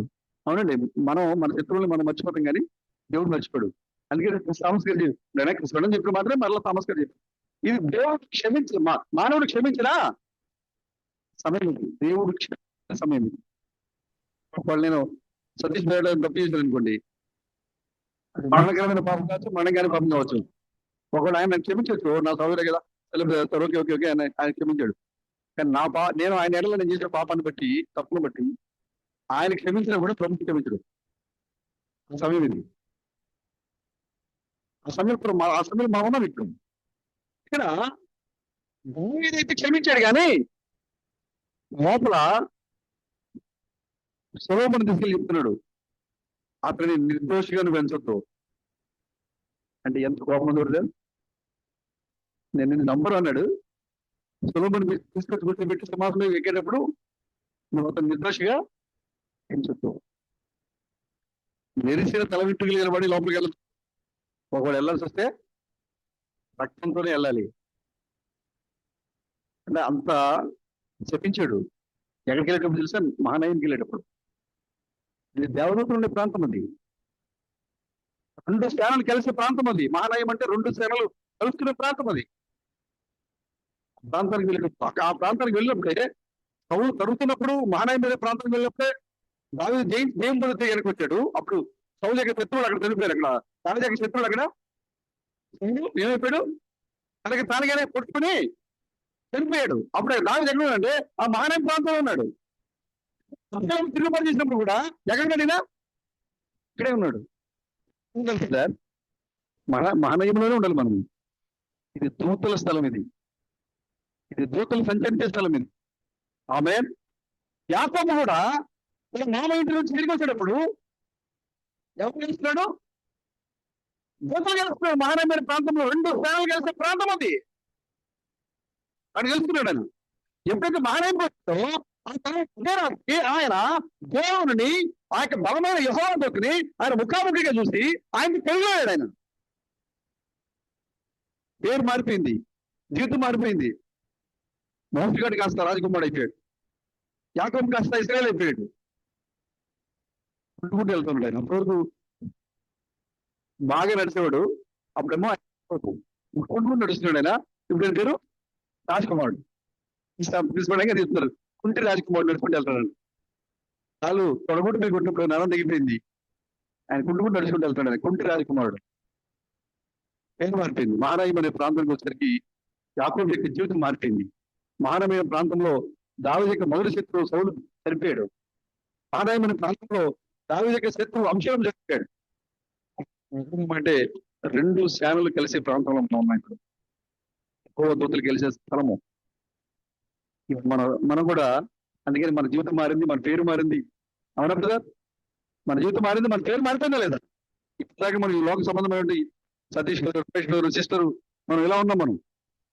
కానీ మనం ఇప్పుడు ఒక నిత్యాన్ని, జీవం కలిగినట్టుగా మరి నిత్య నామాన్ని మనం పొందుకున్నాం ఇప్పుడు. ఎందుకంటే మనం ఎక్కడికి వచ్చామంటే మహానయం అనే ప్రాంతానికి వచ్చాము. 2 సేనలు కలిసే ప్రాంతానికి మనం వచ్చాం. అంటే దావీదు ఏ విధంగా అయితే తన యొక్క శత్రువుని తన కుమారుడికి అప్పగించాడో, అంతం చేయమని చెప్పాడో, అలాగే ఇప్పుడు దేవుడు మన శత్రువు లూసిఫర్ని, సాతాన్ని అంతం చేసే నీకు నాకే ఇచ్చాడు ఆయన. ఆమేన్. అప్పుడు స్తోత్రం కాక చూడండి, యెజబెల్ని చంపడానికి అధికారం ఎవరికి ఇవ్వబడింది? యెహోవా ఎవరికి ఇచ్చాడు అని చెప్పి కూడా అడిగాడు. నా భక్తులు ఎవరున్నాయా అడిగాడు ఆయన. అక్కడ పైన యెహోవా పక్షమందు ఉన్నవారు 2 ఉన్నారు అక్కడ. ఉన్నారు వాళ్ళు. అక్కడ నుంచి ఆ రాజద్రోహిని పడతాండి చెప్పాడు. వాళ్ళు కిందకి పడదోసారు అక్కడి నుంచి, ఆ భవనం మీద నుంచి. అరికాళ్ళు, అరిచేతులు తప్ప ఏది మిగలేదు. యెజబెల్ యొక్క పాదాలు, ఈ చేతులు, ఈ అరికాళ్ళు తప్ప ఏం మిగలేదు. మొత్తం అంతా కూడా చెరిగిపోయింది. అది కూడా తీసుకెళ్ళి బయట పడేసారు ఆకాశ పక్షులు. కుక్కలు లాగాలి, ఆకాశ పక్షులు కూడా తిన్నాయి. ఎందుకంటే నమ్మక రక్తం బట్టి తోడు చెప్పించాడు. కాబట్టి ఇజ్రాయెల్ని చంపేటువంటి అధికారం దేవుడు ఎవరికి ఇచ్చారంటే ఈ చివరి నెలలో వచ్చిన నిజమైన పెళ్లి కుమార్తెకి ఇచ్చాడు. ఆయన సంఘానికి ఇచ్చారు ఆ అధికారాన్ని. ఇప్పుడు నువ్వు సింహాసనం మీద కూర్చోబోతున్నావు. తండ్రి యొక్క సింహాసనం మీద నువ్వు కూర్చోబోతున్నావు. కుమారుని యొక్క సింహాసనం మీద నువ్వు కూర్చోబోతున్నావు. కాబట్టి ప్రభు చెప్తున్నారు, ఆ శత్రువుని నిర్దోషిగా ఎంచొద్దు, నిర్దోషిగా ఎంచొద్దు.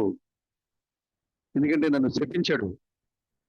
మలైకీలు కూడా సొలొమోను దావీదు అక్కడ సమూయేలు ప్రవక్త ద్వారా చెప్పించారు. వాళ్ళు మర్చిపోయారు. ఆ తరం వెళ్ళిపోయింది. అమాలేకీలు ఎవరైతే హింసించారో ఆ తరమే వెళ్ళిపోయింది. ఇంకా ప్రజలు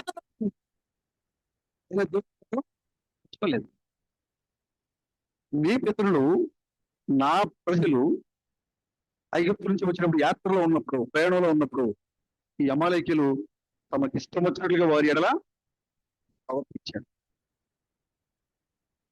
పిల్లల్ని చంపారు, స్త్రీలు హింసించారు, అవమానించారు. వాళ్ళు మర్చిపోయారు. అసలు తరమే లేదు బ్రదర్. ఆ హింసల మధ్య తరమే వాళ్ళు ఒక్కరు కూడా బతికలేరు అక్కడికి. దేవుడు మాత్రం మర్చిపోట్లేదు. సౌలుకి అప్పగించారు ఆ బాధ్యత. శత్రువులు అమలేకిల్ని చంపే అధికారాన్ని సౌలుకి ఇస్తే సౌలు దాన్ని చేయలేకపోయాడు. అమలేకిల్ని మొత్తాన్ని చంపాడు కానీ శాఖ తెచ్చి రాజ్యంలో పెట్టాడు. శాపగ్రస్తమైనట్టుగా ఆవులు, ఎద్దులు, గుర్రాలు, పశువులన్నీ బలమైన పెట్టాడు. దేవుడు మర్చిపోడు కదా. ఈ శత్రువుని చంపే అధికారాన్ని దేవుడు ఇప్పుడు ఎవరి చేతులు పెట్టారంటే పెట్టాడు. మరణకరమైన పాపము, మరణము కాని పాపము ఏదైనా సరే అది నిన్ను దేవుడి నుంచి దూరం చేస్తూ ఉంటుంది. ఆ వాక్యానికి నువ్వు దూరం అయిపోతావు. ఆ యాహను చెప్తూ ఉంటారు, ఎవరు నిత్య జీవం గలవారంటే కుమారుని యందు విశ్వాసం ఉంచేవారు మాత్రమే నిత్య జీవము గలవారు. కుమారుడు అంటే దేవుడు ఎక్కడైతే శరీరధారిగా వచ్చాడని నమ్ముకున్నారో, ఎవరైతే అంగీకరించారో వారే నిత్య జీవము కలవారు అని చెప్తారు అక్కడ యాహాను వార్త, ఆ యాహాను 3వ పత్రికలో, మొదటి పత్రిక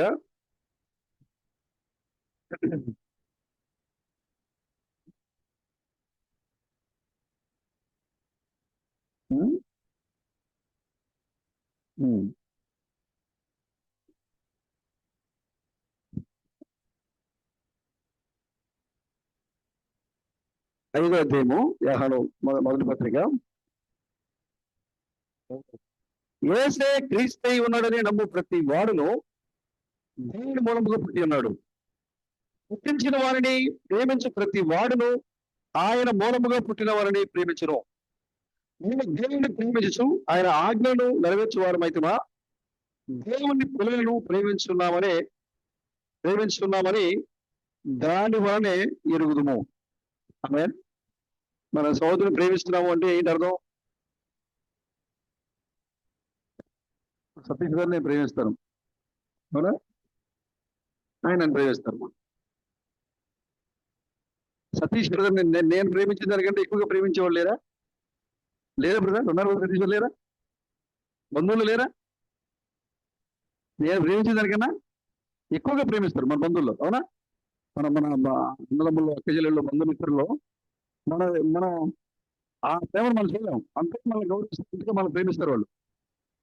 కానీ నేను సతీష్ గారిని ప్రేమిస్తున్నాను అనేది ఎలా రుజువుతుంది? ఎలా రుజువుతున్నది? దేవుని ఆజ్ఞలను నేను పాటిస్తూ నేను ప్రేమిస్తాను. లోకస్తులకి, మనకున్నటువంటి బంధువులకి, సంఘానికి తేడా ఏంటంటే మనం ప్రేమిస్తాం బ్రదర్ని, వాళ్ళు ప్రేమిస్తారు బ్రదర్ని.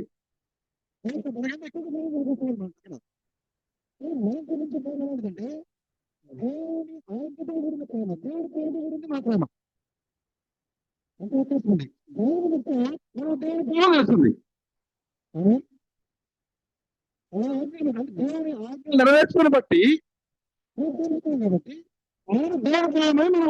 అర్థమవుతుంది. మన ప్రేమించే వాళ్ళు లోకంలో చాలా మంది ఉన్నారు. చాలా మంది మనకంటే గొప్ప కార్యాలు చేస్తారు వాళ్ళు. మనం చేసిన సేవల కన్నా గొప్ప సేవలు చేస్తారు వాళ్ళు. ఇంకా మన దగ్గర ఏసుకు చెప్పినట్టుగా 2 అంగీలు ఉంటే 1 అంగీ ఇచ్చేయమని చెప్తే ఇక్కడ అసలు ఉన్నది కూడా తీసి ఇచ్చాడు. మంచి మనసున్న వాళ్ళు చాలా మంది ఉన్నారు ఈ లోకంలో, తెలుసా మీకు? నేను చూస్తా ఉన్నా. అసలు తన జేబులో లేకపోయినా కూడా ఎదురు వాళ్ళు అడిగితే అవసరం ఉంటే ఇచ్చేవాళ్ళు చాలా మంది ఉన్నారు, చూసాను నేను. మరి నీకు లేవు అంటే పర్వాలేదు కదా, నాకు నేను లిఫ్ట్ మీద వెళ్ళిపోతాను ఒక ఆయన, నా పక్కన ఉన్నాడు ఆయన. వచ్చి ఒక అమ్మాయి అడిగింది, అయ్యా నేను బయటకు వెళ్ళాలి, డబ్బులు అయ్యా. నేను అంటే బ్రదర్ అలాగే అడుగుతారంటే, ఆ లేడీగా మగవాళ్ళు అయితే అలా చేయొచ్చు కానీ అమ్మాయి అలా అడగదు అని తన దగ్గర ఉన్న డబ్బులు ఇచ్చేసాడు. మరి నువ్వు ఎలా అంటావు? నేను పురుషుని కాబట్టి నేను లిఫ్ట్ మీద వెళ్ళిపోతాను. మరి ఆ త్యాగం మనకు ఉన్నప్పుడు మనం చేయగలమా? చేయలేము.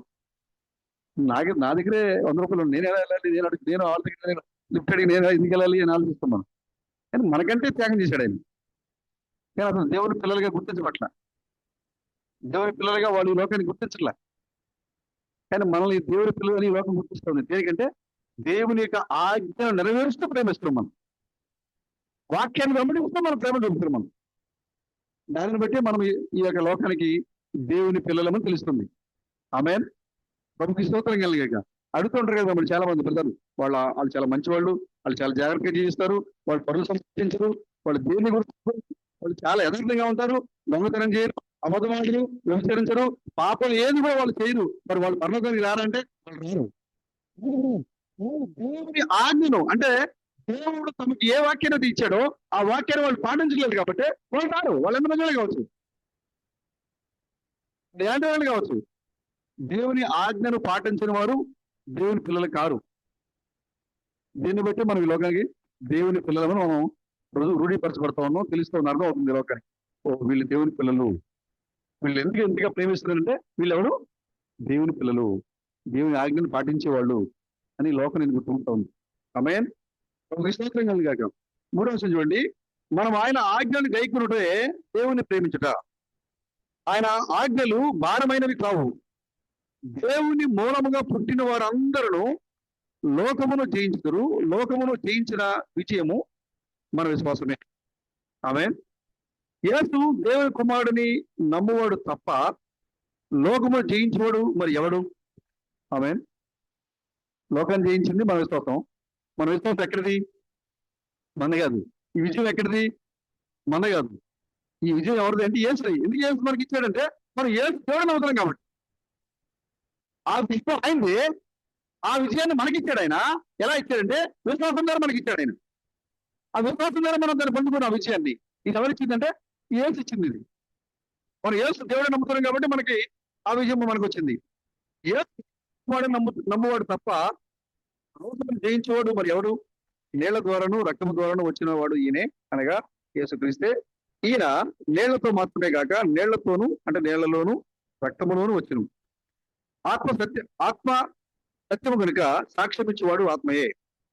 సాక్ష్యం ఇచ్చేవారు ముగ్గురు, అనగా ఆత్మయు నీళ్లను రక్తమును. ఈ ముగ్గురు ఏకీభవించి ఉన్నారు. మనము మనుషుల సాక్ష్యము అంగీకరించున్నాము కనుక దేవుని సాక్ష్యము మరి బలమైనది. దేవుని సాక్ష్యము ఆయన తన కుమారుని గురించి ఇచ్చినదే. దేవుని కుమారుని యందు విశ్వాసం ఉంచేవాడు తనలోనే ఈ సాక్ష్యం కలిగి ఉన్నాడు. దేవుని నమ్మని వాడు ఆయన తన కుమారుని గురించి ఇచ్చిన సాక్ష్యము నమ్మలేదు కనుక అతడు దేవుని అబద్ధీకునిగా చేసిన వాడే. ఆ సాక్ష్యం ఏమనగా దేవుడు మనకు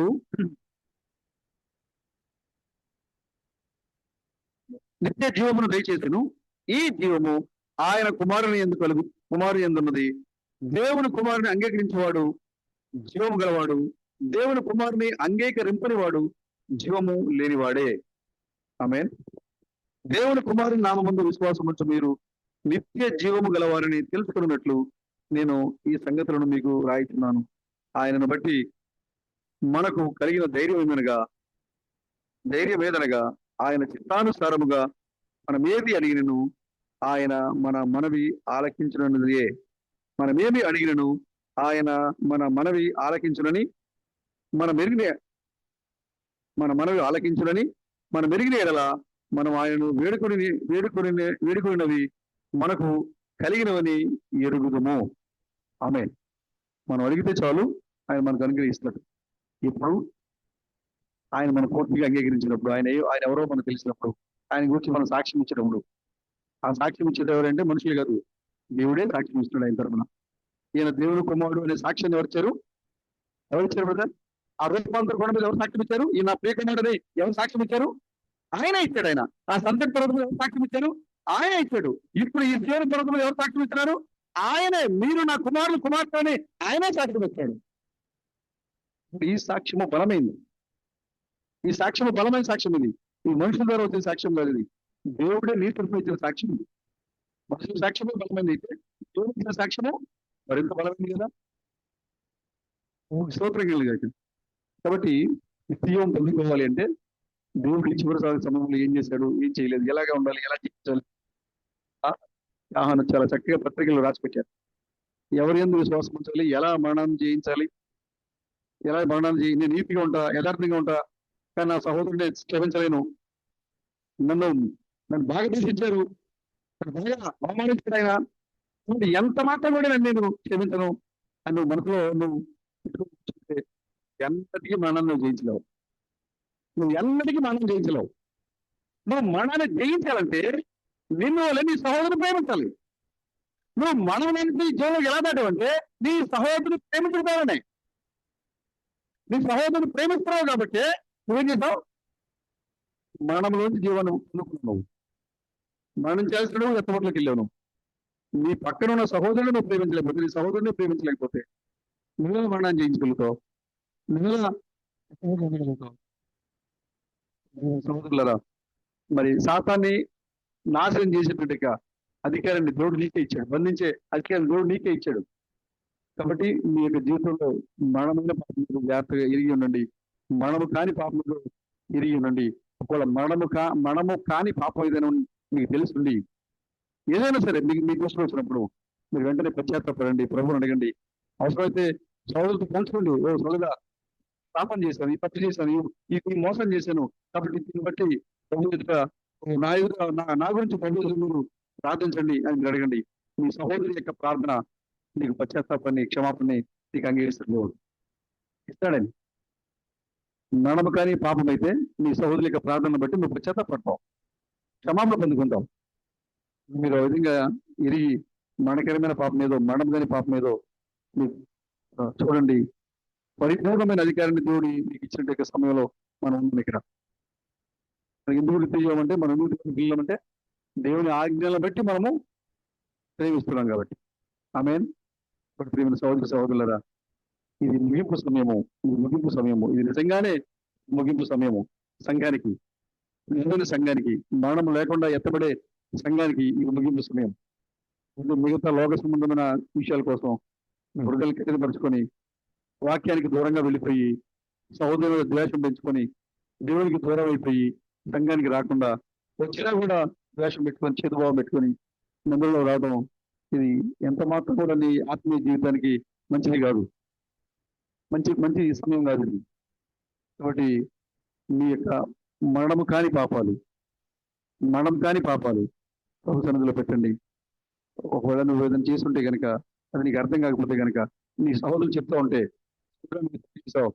నాకు కనపడుతుంది, నాకు వినపడింది, ఒకవేళ ఎలా ఉంది అని చెప్తే వెంటనే నిజమే కదా అని వెంటనే మనం ఎప్పుడైతే ప్రభు సన్నిధిలో మనం పశ్చాత్తపడతాం, దానికి తగిన విధంగా మనం క్షమాపణ పొందుకుంటాం. మనకి అనిపిస్తాడు కదా, ఏదోటి అంటూ ఉంటాడు. ఏంటి ఏదోటి నా దగ్గరికి అప్పుడైనా రమేష్ గారు చెప్తా ఉన్నాడు. ఆయన రాజు ఏంటి ఇలా ఉన్నాడు, అలా మాట్లాడాడు, ఎలా కూర్చున్నాడు, అది చేశాడు అని చెప్తా ఉంటాడు.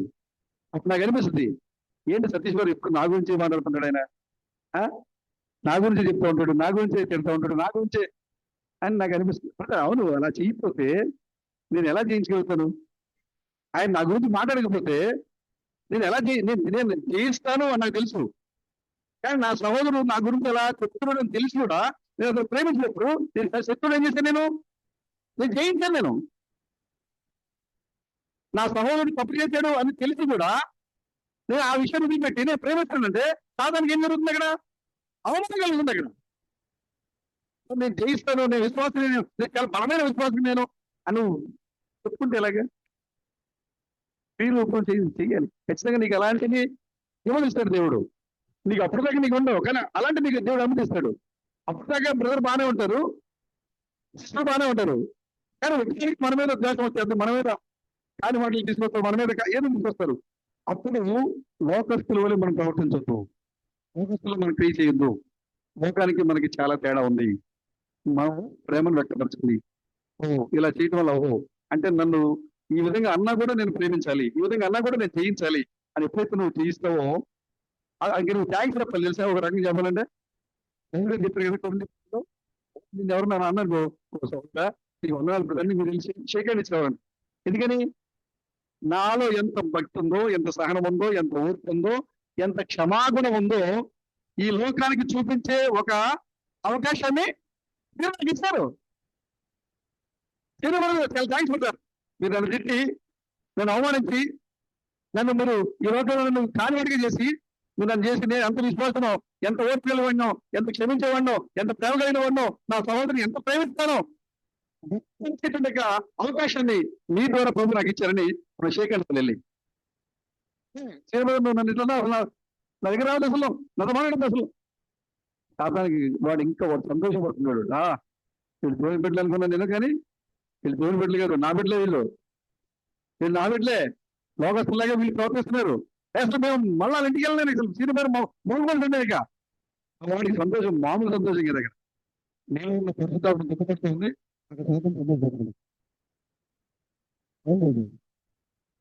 మనంతా కూడా చిన్న చిన్న విషయంలో నిర్ణయాలు చేసుకున్నాం. మనం మరొకరి గురించి దేవుని గురించి తెలుసుకున్నాం. కానీ ఇవన్నీ కూడా మనకు ఉన్నటువంటి ఆటంకాలు అన్నీ ఉన్నాయి. కానీ ఏదో కట్టెలు అవుతుందని చెప్పారు ఏడో దశ. ఏదో కట్టెలు అవుతుంది, అదేంటది హైడ్రోజన్. ఒక దారం పెట్రోల్ అవుతుందని.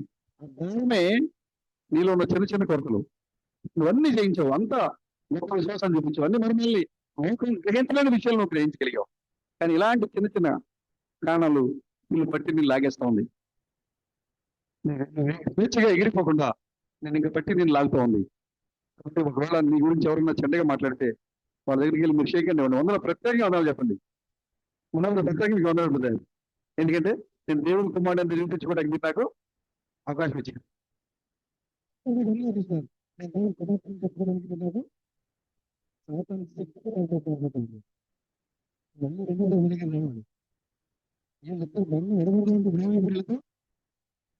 మరింత ఎక్కువని వాడు అవమానంతో రాడు.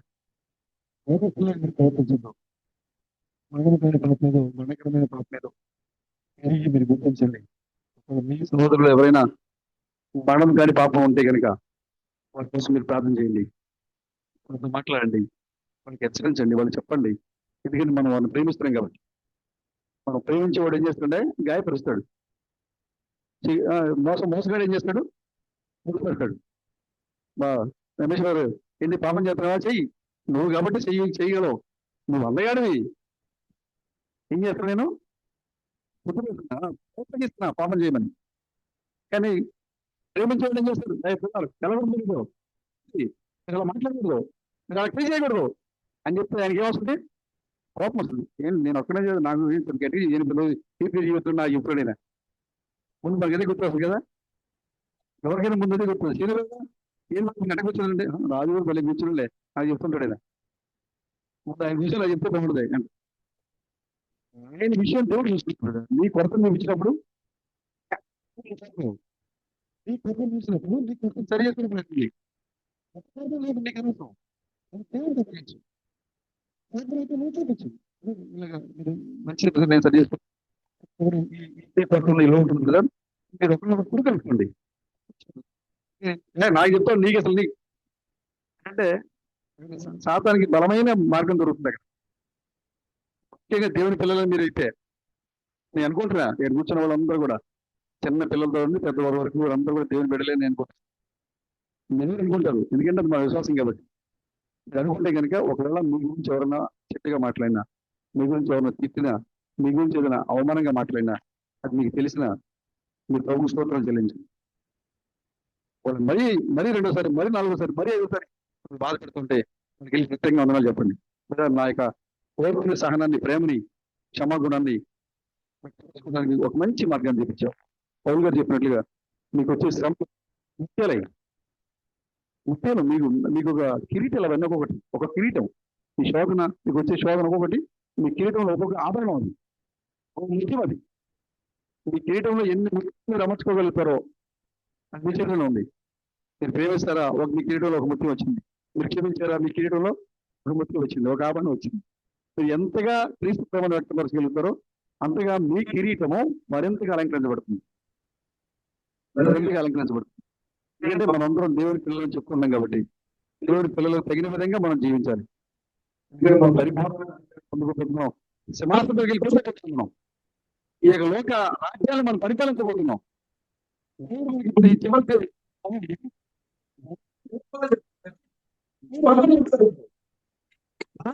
విడిచిపెట్టదు, నిర్దోషంగా మనం గుర్తించవచ్చు. ఎందుకంటే దేవుని బిడ్డలు వాడు చెప్పించాడు, నిందించాడు, అవమానించాడు. అనేక వేల విముక్తులుగా వాళ్ళు శాపానికి లోనోట్లుగా, మరణానికి లోనోట్లుగా, రోగాలకి, వ్యాధులకి, అవమానాలకి లోనోట్లు చేశాడు. కాబట్టి మీరు వాడిని విడిచిపెట్టద్దు, విడిచిపెట్టద్దు అని ప్రభు మధ్యగా ప్రేమించిన ఆయన ఆదర్శంలో ఉన్నారని. ఇప్పుడు ఎవరంటే సులభంగా ఉన్న మీరే మీ చేతికి అధికారం వచ్చింది. ఇప్పుడు ఇంటిగా మీరు ప్రవర్తించండి. సులభం ఎలాగైతే శివుని చంపడానికి ప్లాన్ చేశాడు, అవునా? ప్లాన్ వేసాడు. ఎందుకంటే ఏ మనిషి ఓటు దాడి వేసుకుని ఉండగలరా? ఎప్పటికో వెళ్తాడు. సులభం ఏం చేసిందంటే శివుని పిలిచి, నీకు ఎంత పొందాలో చేసుకో, నీకు నా రాజ్యంలో ఏమి ఇవ్వడం కానీ ఈ రాజ్యాన్ని దాటి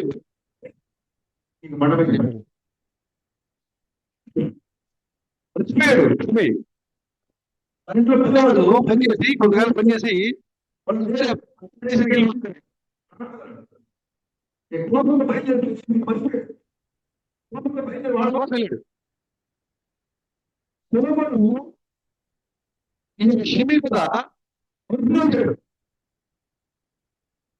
ఎప్పుడైతే షిమి రాజ్య సరిహద్దు దాటి వెళ్ళాడో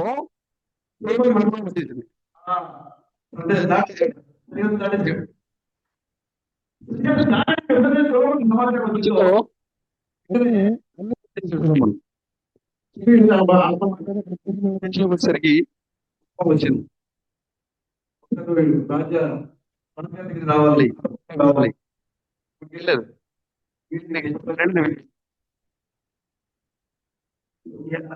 సాధ్యం అది. ఇక వెంటనే సులభం ఏం చేశాడు, తీసుకెళ్ళి చంపండి చంపేశారు చీమని. అవును, మీరు కూడా యుక్తిగా ఉండండి. సాతాను వాడు చాలా యుక్తిగా తెలివిగా ఉండండి. వాడు ఏ రూపం వస్తాడో తెలియదు. మీ విశ్వాసాన్ని బలహీనపరుస్తుంది. వాడు మీరు తెలివిగా ఉండండి, ఆత్మతో ఉండండి, జ్ఞానం కలిగిన వారిగా ఉండండి. వాడు ఏ రూపంలో ఏ విధంగా వచ్చినా సరే మీరు వాడిని ఎదురు కూడా సిద్ధంగా ఉండండి. సహోదరుడు దూషించమని వస్తాడు, వాడు దూషించకండి, మీరు క్షమించండి. దూషించదు, మీరు క్షమించండి. యేసుక్రీస్తు యోగం చేసినట్లుగా స్నేహితుడా అంతలోండి, సహోదరుడా అంతలోండి. ఎప్పుడైతే అలా పిలిచి వాడు మరలా మీ దగ్గర రాడు, వాళ్ళ దగ్గర రాడుతాడు. కాబట్టి మాట్లాడే విషయాల్లో, క్రియలు చేసే విషయాల్లో, అన్ని విషయాల్లో మీరు జాగ్రత్త కలిగి మీ ఆత్మీయ జీవితాన్ని కాపాడుకోవాలని నేను కోరుకుంటున్నాను.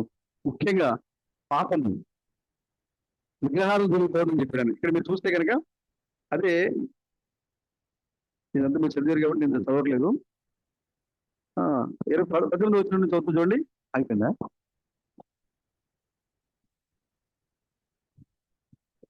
ప్రైజ్ లార్డ్, ప్రైజ్ లార్డ్, హల్లెలూయా, ప్రైజ్ లార్డ్, హల్లెలూయా. 18 వచ్చిన చూడండి. దేవుని మూలముగా పుట్టి ఉన్న వాడెవడును పాపము చేయడని ఎరుగుదము. దేవుని మూలముగా పుట్టినవాడు తన్ను భద్రము చేసుకును గనుక దుష్టుడు వాని ముట్టడు. ముట్టడు. నువ్వు ఎక్కడ భద్రం చేసుకోవాలి? దేవుళ్ళ వాక్యంలో నువ్వు భద్రం చేసుకోవాలి. నువ్వు వాక్యంలో నేను ఎప్పుడైతే భద్రం చేసుకుంటావో సాతాను దగ్గర రాడు, ముట్టడానికి ఛాన్స్ లేదు. నువ్వు వాక్యంలో నువ్వు భద్రం చేసుకోవాలంటే ఎలా భద్రం చేసుకోగలుగుతావు నువ్వు? అంటే ఏంటి బ్రదర్ భద్రం చేసుకోవడం అంటే? దేవుడు నీకు ఎందుకు శోధన అనుమతించాడంటే, నా సహోదరైన నా కుమారుడైన సతీష్ నేను ఈ సంవత్సరం ఇస్తే ఆయన ఖచ్చితంగా జయిస్తాడు ఆయన నమ్మకంతో ఇచ్చాడు. ఇక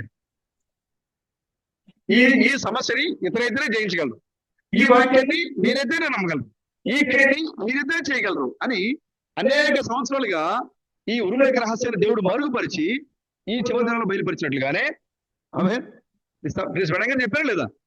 ఇప్పుడు ఈ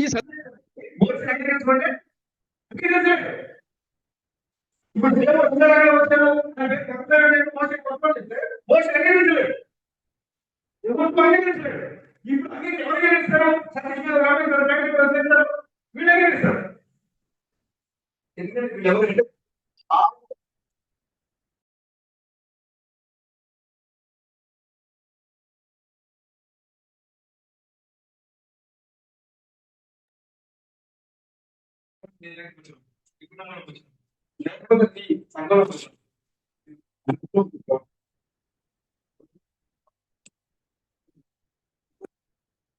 నేను ఎంతగా క్షమించగలను, ఎంతగా ఓర్పుగా ఉండగలను, ఎంతగా నేను వారి గురించి నేను ప్రేమించగలను, వారికి నేను మిమ్మల్ని ప్రేమిస్తున్నాను అని చెప్పడానికి ఇది ఒక గొప్ప మంచి మార్గం. అది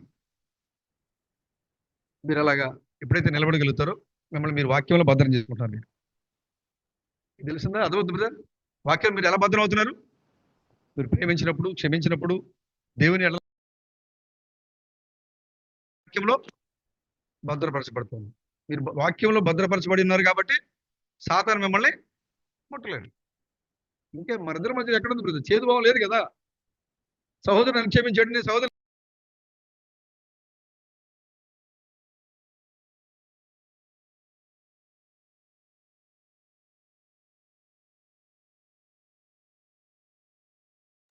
ఇప్పుడు సాతానికి అవకాశం ఎక్కడ ఉంది? లేదు కదా.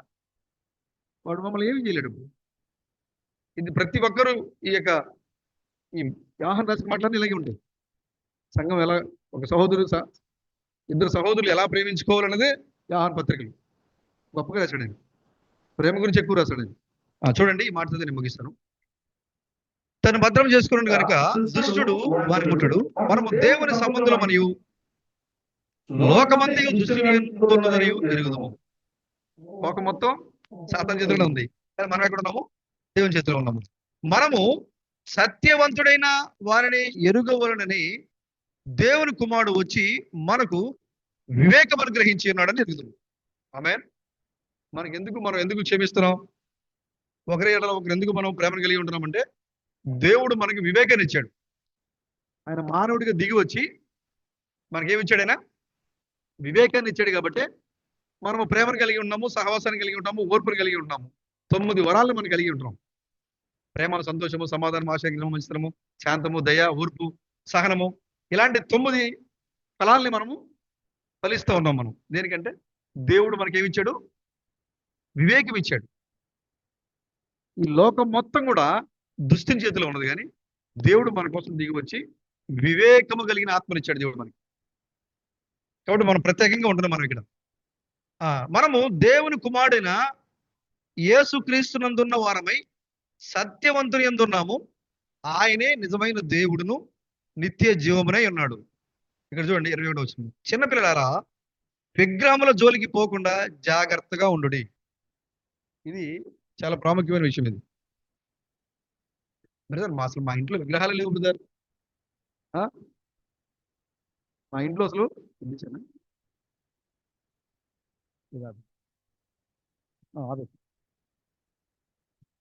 విగ్రహాలు లేవు. మా ఇంట్లో విగ్రహాలు లేవు. మేము ఎక్కడ విగ్రహాలకి మేము నమస్కరించము. అసలు విగ్రహాలు అంటేనే మాకు అసహ్యం అని చెప్తారు. మీరు ఖచ్చితంగా చెప్తారు. మీరు ఎందుకంటే నిజంగా మీరు విగ్రహాల జోలికి మీరు వెళ్ళరు. మరి దేవుని మందిరానికి రావాలంటే బ్రదర్ రాకపోవటం ఏంటది? మీరు దేవుని మందిరానికి రావాలి, అవసరం. అది ఖచ్చితంగా ప్రతి ఒక్కరు మీరు తెలుసుకోవాలని వాక్యం చెప్తుంటే, మందిరానికి రావాలని నుండి రావాల్సిన అవకాశం ఉండి మీరు రావట్లేదు అంటే మీరు ఏం చేస్తున్నట్టు? అక్కడ భయంకరమైన విగ్రహారం చేస్తున్నారు. మీరు వాళ్ళు చేసిన పాపం కంటే, వాళ్ళు అష్టారోధ దేవతకి వాళ్ళు అర్పించిన బలుల కంటే, వాళ్ళు బబులోని దేవతకి వాళ్ళు అర్పించిన బలుల కంటే, వాళ్ళు సపర్యామి దేవతలు, ఇంకా ఏ దేవత అయితే బబులోన్లో ఉన్నారో, ఫిలిస్తీ దేశంలో ఉన్నారో, వాళ్ళందరి అష్టారోధ దేవత ఎంతమంది దేవత ఉన్నారో వాళ్ళు అర్పించిన బలుల కంటే భయంకరమైన విగ్రహారం. అనుకోవచ్చు, నేను ఈ విగ్రహం జోలికే వెళ్ళను బ్రదర్, అసలు మాకు విగ్రహాలంటే అసహ్యం మాకు. మరి నువ్వు ఆరాధన కాకపోతే ఏం చేసినట్టు? బైలా బైలా బైలా అని మోకరించినట్టు, నువ్వు బయలు నువ్వు ఆరాధించినట్టే. క్షమించలేకపోతున్నావా?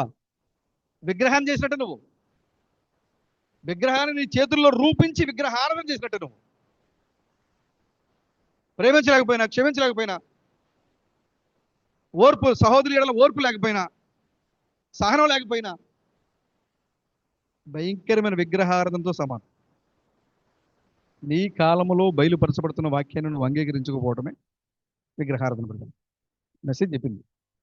దేవుడు ఏదైతే నీ కాలానికి వాక్యం ఇచ్చాడో, వర్తమానం ఇచ్చాడో, ఆ వర్తమానాన్ని అంగీకరించకపోవడమే నిజమైన విగ్రహారాధన. హిందువులు ఎవరైతే ఆరాధన చేస్తున్నారో అదే కాదు అసలు ఆరాధన, విగ్రహారాధన. ఇప్పుడు మేము క్రైస్తవులమే, మేము స్పోకెన్ వర్డ్ బిలీవర్స్మే, మేము యేసుక్రీస్తు నమ్ముతున్నాము, మాకు ఆ విగ్రహాలంటే మాకు నచ్చవు, కానీ యేసు మరలా వచ్చాడంటే మేము నమ్మం అని ఎవరైతే చెప్తున్నారో వారు నిజమైన విగ్రహారాధన. అందుకోసమే ఆయన మాట్లాడదు, మీరు అసలు విగ్రహాల జోలికి మీరు అసలు వెళ్ళొద్దు, దాని జోలికి పోవద్దు మీరు. చివరి మాట హెచ్చరించాడు ఆయన. భయంకరమైన కార్యం అది. మీరు అనుకోవచ్చు బ్రదర్ నేను చేయట్లేదని, కానీ నువ్వు ఏదైతే ఇప్పుడు మనం చెప్పుకున్నట్లు ఏదైతే నువ్వు ఫాలో అవ్వట్లేదో, ఏది ఫాలో అవ్వకపోయినా నువ్వు విగ్రహారాధన చేసినట్టు. వాక్యాన్ని వెంబడించకపోవడమే విగ్రహారాధన అండి. ఒక మాట చెప్పాలంటే వాక్యాన్ని నువ్వు పాటించకపోవడమే విగ్రహారాధన. అంతేగాని బొమ్మ పెట్టి దాన్ని పూజ చేయడం విగ్రహారాధన కాదు. నువ్వు వాక్యాన్ని పాటించకపోవడమే విగ్రహారాధన. వాక్యాన్ని పాటించకపోవడం అంటే నీ సహోదరుల వలె నిన్ను వల్ల నీ పొరుగు వారిని ప్రేమించలేకపోవడం. నేను ఎంత ప్రేమించుకుంటావు నువ్వు ఎంత క్షమించుకుంటావు బ్రదర్? అవునా? ఏదో తప్పు చేస్తావు, సరేలే పోనేలే, మొన్న మొన్న మొన్న మొన్ననే సరేలే సరే ఈసారి జాగ్రత్తగా ఎలా సరి చేసుకుంటావు బ్రదర్? మరి నీ సహోదరుల విషయంలో ఆ విధంగా ఉండలేకపోతున్నావే. నీకు ఏది అవసరమో నీకు ఇది ఎలాగ తెలుస్తుందో, మరి నీ సహోదరు అవసరంలో ఉన్నప్పుడు నువ్వు చేయలేకపోతున్నావు. ఇవన్నీ కూడా విగ్రహారాధనకు సంబంధించిన విషయాలు పెడతారు. బొమ్మ పెట్టి ఆరాధించడం విగ్రహారాధన కాదు. దేవుడు చేయమన్న కార్యాన్ని చెయ్యకపోవడమే విగ్రహారాధన. కాబట్టి మీరు వివేకాన్ని పొందిన ప్రజలుగా ఉన్నారు కాబట్టి ఏది చేయాలో ఏది చేయకూడదో తెలిసినటువంటి ఆత్మ మీ పైన ఉంది కాబట్టి మరొకసారి మిమ్మల్ని మీరు పరిశీలించుకోండి, విదిలించుకోమని చెప్తున్నాడు ఆయన. స్వర్ణ గారు చెప్తున్నాడు, మిమ్మల్ని మీరు విదిలించుకోండి. మీ పైన ఎన్నో బరువులు పెట్టుకున్నారు, మీరు అనవసరమైన బరువులు పెట్టుకున్నారు. మీరు లేచి వాటన్నిటిని కూడా మీరు దులుపుకోండి, విదిలించుకోండి, మీ కట్లను తెంపేసుకోండి. మీరు స్వేచ్ఛగా ఉండాల్సిన దేవుని పిల్లలుగా ఉన్నారు. మీరు సాతాను పైన అధికారం కలిగిన పిల్లలుగా ఉన్నారు. మీరు ఈ లోక రాజ్యాన్ని పరిపాలించేటువంటి పిల్లలుగా ఉన్నారు మీరు. కాబట్టి మీరు లోక సంబంధమైన వాటి కోసం మనసు పెట్టద్దు, విగ్రహాల జోలికి అస్సలు మీరు పోవద్దు. మీకు అర్థమైంది కదా విగ్రహారాధన అంటే? అనుకుంటాను అర్థమైంది. వాక్యాన్ని పాటించకపోవటమే విగ్రహారాధన. సహోదరులు ఎవరైనా సరే వాక్యాన్ని పాటించకపోవటమే అసలైన విగ్రహారాధన. కాబట్టి మీరు విగ్రహాల జోలికి అస్సలు మీరు వెళ్ళొద్దు. మీరు ఒకరినొకరు ప్రేమించుకోండి, పురుకొల్పుకోండి. మీ సహోదరుని యొక్క మరణము కాని పాపం కనపడితే వారి కోసం మీరు ప్రార్థన విజ్ఞాపనలతో ప్రభు యొక్క సన్నిధిలో మీరు అడగండి. ఒకరిలో ఒకరు ఓర్పును, సహనాన్ని, ప్రేమను కలిగి ఉండండి. దేవుడి చిన్న మాటలు దీవించిన కాక ప్రార్థన చేసుకుందాం. ఇక చర్చి దగ్గర మనకి పైన కొద్ది పని ఉంది, అందుకని నేను ఈరోజు ఏ అంశం తీసుకోలేదు. ప్రార్థన చేసుకుందాం. స్తోత్రం స్తోత్రం స్తోత్రం స్తోత్రం స్తోత్రం స్తోత్రం స్తోత్రం స్తోత్రం స్తోత్రం స్తోత్రం స్తోత్రం. మహాపరిశుద్ధుడు అయిన మా దేవుడా, సర్వోన్నతుడా, కృప కలిగిన మా ప్రభు మీకు వందనాలు. ఈ సమయంలో ప్రభు మరి పరిశుద్ధ గ్రంథం నుండి మా పితరులు మాకు ముందుగా జీవించి వారి యొక్క అనుభవాలను, వారి యొక్క మాటలను పుస్తక రూపంలో మార్చి మీ ఆత్మచేత నింపి వాటిని మా చేతిలో ఉంచారు మా ప్రభు. వాటిని మేము మరలా ఒకసారి జ్ఞాపకం చేసుకున్నాం మా ప్రభు. మేము విగ్రహారాధికులము కాము, మేము అన్యులము కాము అని మేము అనుకుంటున్నాం, కానీ వాక్యాన్ని పాటించకుండా అసలైన విగ్రహారాధికులుగా, అసలైన అన్యులుగా మేము మారిపోతూ ఉన్నాము. కాబట్టి ప్రభువా, మాలో సత్యవంతుడు దిగి వచ్చారు, మా కోసం సత్యవంతులుగా దిగివచ్చి మీరే వివేకము కలిగిన ఆత్మని మీరు మాకు ఇచ్చారు మా ప్రభువా. కాబట్టి ఏది మంచి ఏది చెడు ఎలా జీవించాలి, ఒకవేళ మేము మనమైన పాపము మన కర్మ కాని పాపము ఈ రెండిట్లో ఏదిలో ఉన్నా కూడా ఓ ప్రభు మరి మేము వాటిలోంచి వివేకంతో తప్పించబడ్డానికి సహాయం దయచేయండి. మాకు మేముగా తప్పించబడలేము, తప్పించుకోలేము. మీ సహాయం మాకు ఎంతో అవసరం మా ప్రభు. కాబట్టి నైనా మేము మా సహోదరులు ఎడల మేము చేదు మాటలు మాట్లాడినప్పుడు అది మాకు మేముగా మాట్లాడదని మా బైబిల్ చెప్తోంది. మా ఇద్దరి మధ్యలో చేదు తీసుకుని రావడానికి, సంఘములో గలిబిలు తీసుకుని రావడానికి సాతాను ఆ విధంగా బలహీనమైన ఆత్మల చేత వాళ్ళు ప్రేరేపిస్తున్నాడు. కాబట్టి ప్రభువా, ఆ సమయంలో జ్ఞానముగా మేము లోకస్తుల వలె ప్రవర్తింపగా, దుష్టుల సంబంధుల వలె మేము కూడా మరి మీ నామానికి అవమానకరమైన పనులు చేయకుండా వివేకముతో మేము ప్రవర్తించడానికి సహాయం దయచేయండి. ఒకరి ఎడల ఒకరు ప్రేమ సహవాసాన్ని కలిగి ఉండడానికి సహాయం దయచేయండి. ఓ ప్రభా, ఈ చివరికాల సమయంలో షిమీ రూపంలో వచ్చినటువంటి శత్రువుని, యెజబెల్ రూపంలో వచ్చిన శత్రువుని చంపే అధికారాన్ని మీరు మాకు ఇచ్చారు ప్రభువా. యెహో, ఇదిగో ఇప్పుడు నువ్వు యూదా రాజు కాబోతున్నావు, నువ్వు ఇశ్రాయేల్ రాజు కాబోతున్నావు. కాబట్టి నువ్వు వెళ్ళి శత్రువుని చంపు అని యెహోను మీరు పంపించారు. యెహూ సింహాసనం మీద కూర్చోవడానికి ముందుగా, రాజ్య పరిపాలన చేయడానికి ముందుగా తన దేశంలో ఉన్నటువంటి శత్రువుని సంహరించాడు. ఓ ప్రభు, మరి దావీదు రాజ్య పరిపాలన చేయడానికి ముందుగా తన దేశంలో ఉన్న శత్రువులను సంహరించాడు.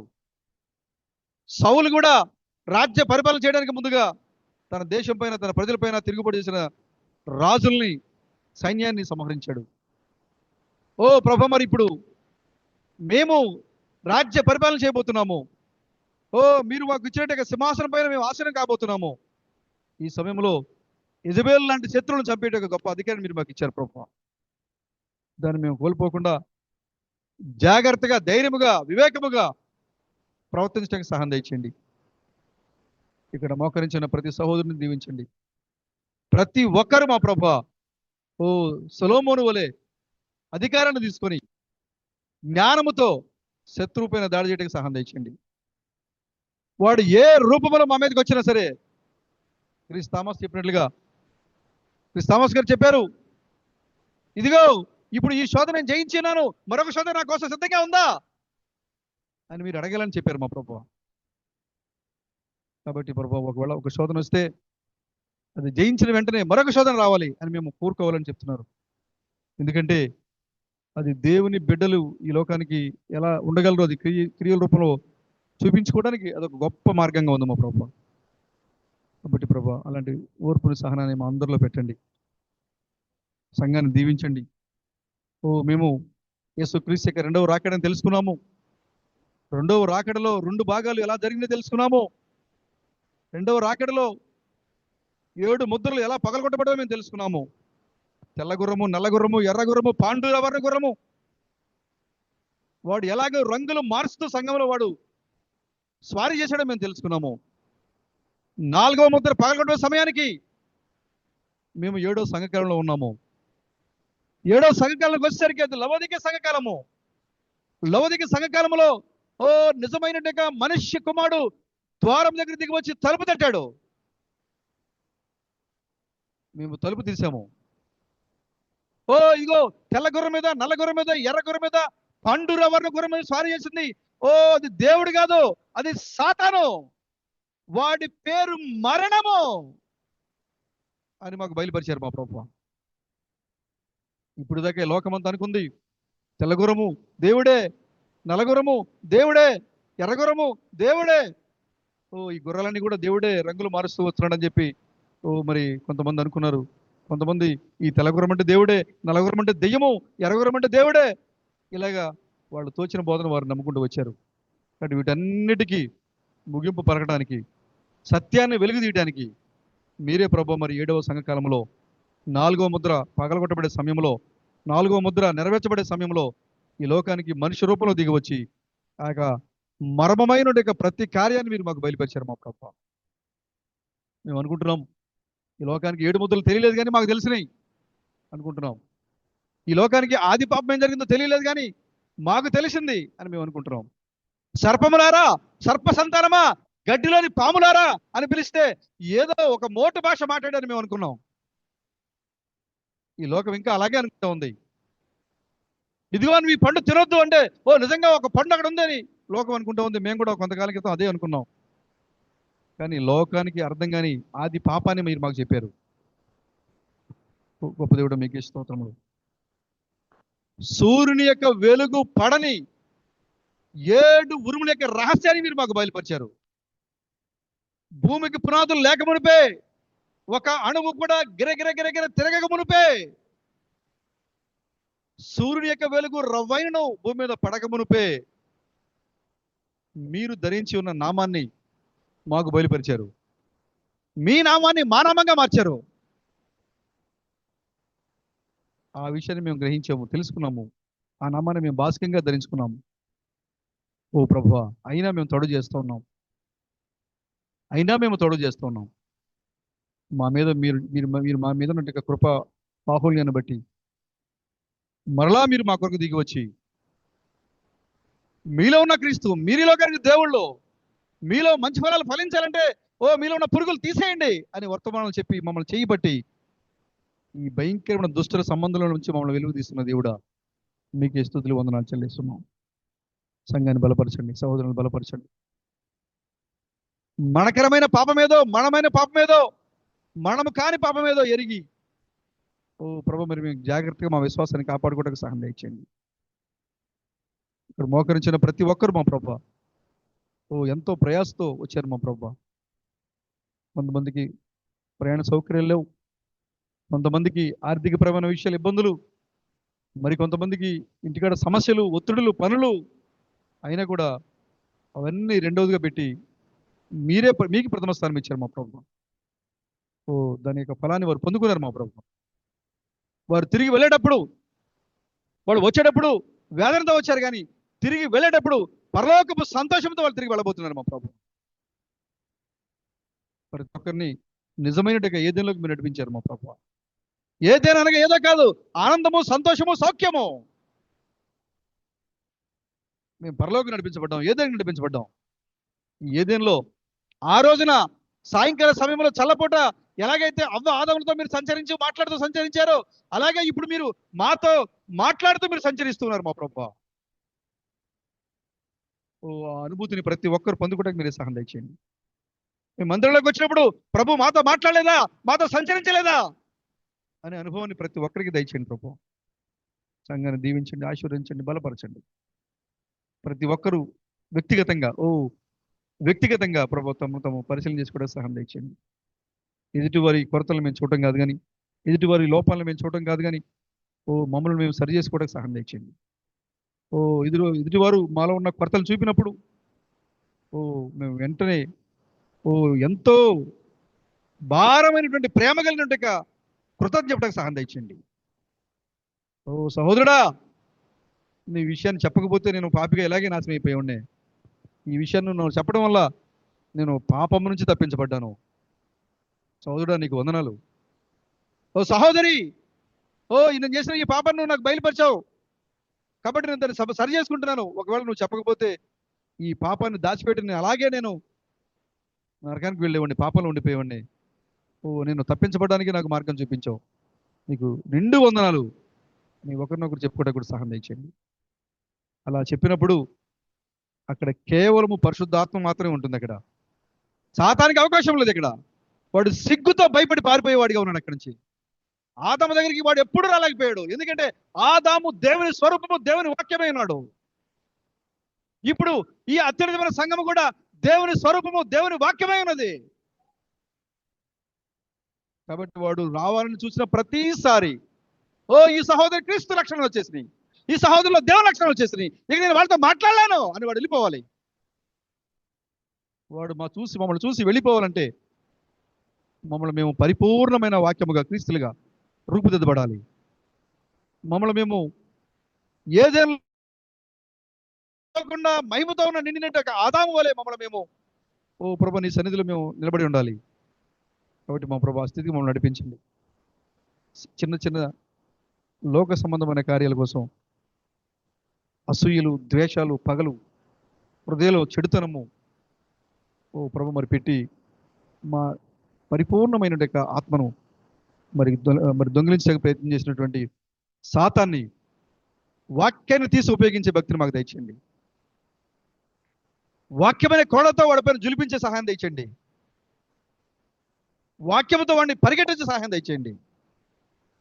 ప్రతి ఒక్కరు కూడా వివేకం కలిగిన ఆత్మతో ఉన్నారు మా ప్రభువా.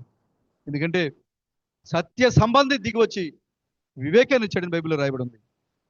కాబట్టి మా ప్రభువా సత్య సంబంధిగా దిగి వచ్చి యేసుక్రీస్తు వచ్చి రక్షణ ఇచ్చారు. ఆయన వస్తానని చెప్పారు. ఆయన మరలా రెండో రాకడలో వస్తానని చెప్పారు. కాబట్టి ఇప్పుడు ఆయన వచ్చారు. మత్తయి సువార్త 24:32 ప్రకారంగా అంజూరపు చెట్టు చిగురించినప్పుడు యేసుక్రీస్తు రెండవ రాకడలో ఈ లోకానికి వచ్చారు. ఆయన పేరు క్రొత్త పేరుంది. అదే క్రీస్తు బ్రహ్మం అని నమ్మేటువంటి వివేకం కలిగిన ఆత్మని మీరు మాకు ఇచ్చారు. ఆ యేసుక్రీస్తు మరలా కొత్త పేరులో వచ్చారు. ఆయన ఇండియాలోకి ఉరుము యొక్క రహస్యాన్ని బయలుపరచడానికి, గుడారం యొక్క దర్శనాన్ని బయలుపరచడానికి, 7వ ముద్ర యొక్క ఉద్దేశాన్ని బయలుపరచడానికి ఆయనే వచ్చారని నమ్మేటువంటి వివేకం కలిగిన ఆత్మని మీరు మాకు ఇచ్చారు మా ప్రభు.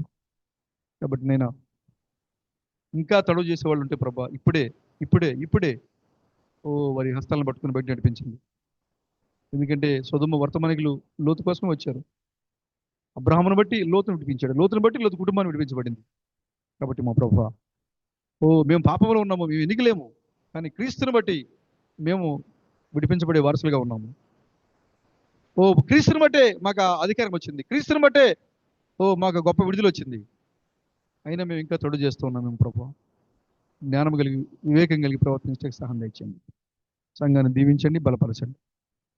అలా మేము కలుసుకునే వరకు ప్రతి ఒక్కరిని మీ ఆత్మతో నింపి నడిపించి తిరిగి మహిమ ఘనత ప్రభావం పొందుకోనమని, రాజులకు రాజుగా ప్రభులకు ప్రభువుగా పెండ్లి కుమారుగా మా మధ్యకు రాబోతున్నటువంటి మా విమోచకుడైన క్రీస్తు బ్రహ్మం మీ యొక్క నామంలో ఈ ప్రార్థనలను అడుగుతున్నాం ప్రభువా.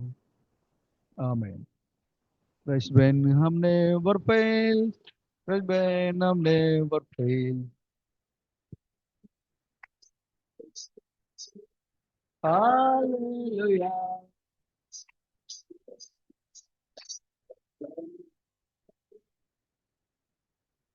Is coming very soon. Is coming very soon. Hallelujah. Hallelujah. Is coming very soon indeed. ప్రణమయ యెహోవాను సన్నదించము. అందరికి సమస్తమైన పరిశునామమును సన్నదించము. ప్రణమయ యెహోవాను సన్నదించము. మా ప్రభువును విమోచకుడైన క్రీస్తు బెణం చేసిన ఉపకారంలో దేన్ని మరువకు. ఆమేన్, ఆమేన్, ఆమేన్. మన రాజులకు రాజును, ప్రభువులకు ప్రభువును, మన పెండ్లి కుమారుడైన క్రీస్తు బెణం కృప ఇప్పుడు ఎల్లప్పుడు అది త్వరలో ఆయనను ముఖాముఖిగా దర్శించే వరకు ప్రతి ఒక్కరికి తోడేయండి, మనం నడిపించును గాక. ఆమేన్. మన నమ్మకమునకు విశ్వాసమునకు పాత్రుడైన క్రీస్తు బెణము జీవము గల దేవుడు, ఆయన నామము మహిమగల నామము, ఆయన వాక్యము సత్యము, ఆయన చిత్తము నిశ్చయముగా నెరవేర్చబడను. ఆకాశము భూమి కదిలింపబడను కానీ క్రీస్తు బెణం వాక్యము గదించదు. ఈ రోజులలో ఆయన తన బిడ్డలకు నిజమైన దేవుడిగా ఉన్నాడు. తమ పిల్లలకు చీకటిని వెలుగుగాను, చెడును మంచిగాను, కన్నీటిని సంతోషముగాను మార్చున్నారు. ఆయన ఒక్కరికే, క్రీస్తు బెణం ఒక్కరికే సకల స్తుతి, ఘనత, మహిమ, స్తోత్రము, ఆరాధన, ప్రభుత్వము, రాజరికము ఇప్పుడు ఎల్లప్పుడు సదాకాలముండును గాక. ఆమేన్. మన నమ్మకమునకు విశ్వాసమునకు పాత్రుడైన క్రీస్తు బెణం ఆయనే రాజులకు రాజు, ప్రభులకు ప్రభుగా అభిషేకించబడినందువల్ల ప్రతి ఒక్కరి హృదయము భయముతో పీడింపబడి, ప్రతి ఒక్కరు భయముతో మోకరిల్లి, ప్రతి ఒక్కరి నాలుక క్రీస్తు బెణమే ప్రభు అని అంగీకరించును గాక. Amen, amen, amen. Glory to God. అందరికీ వందనాలు.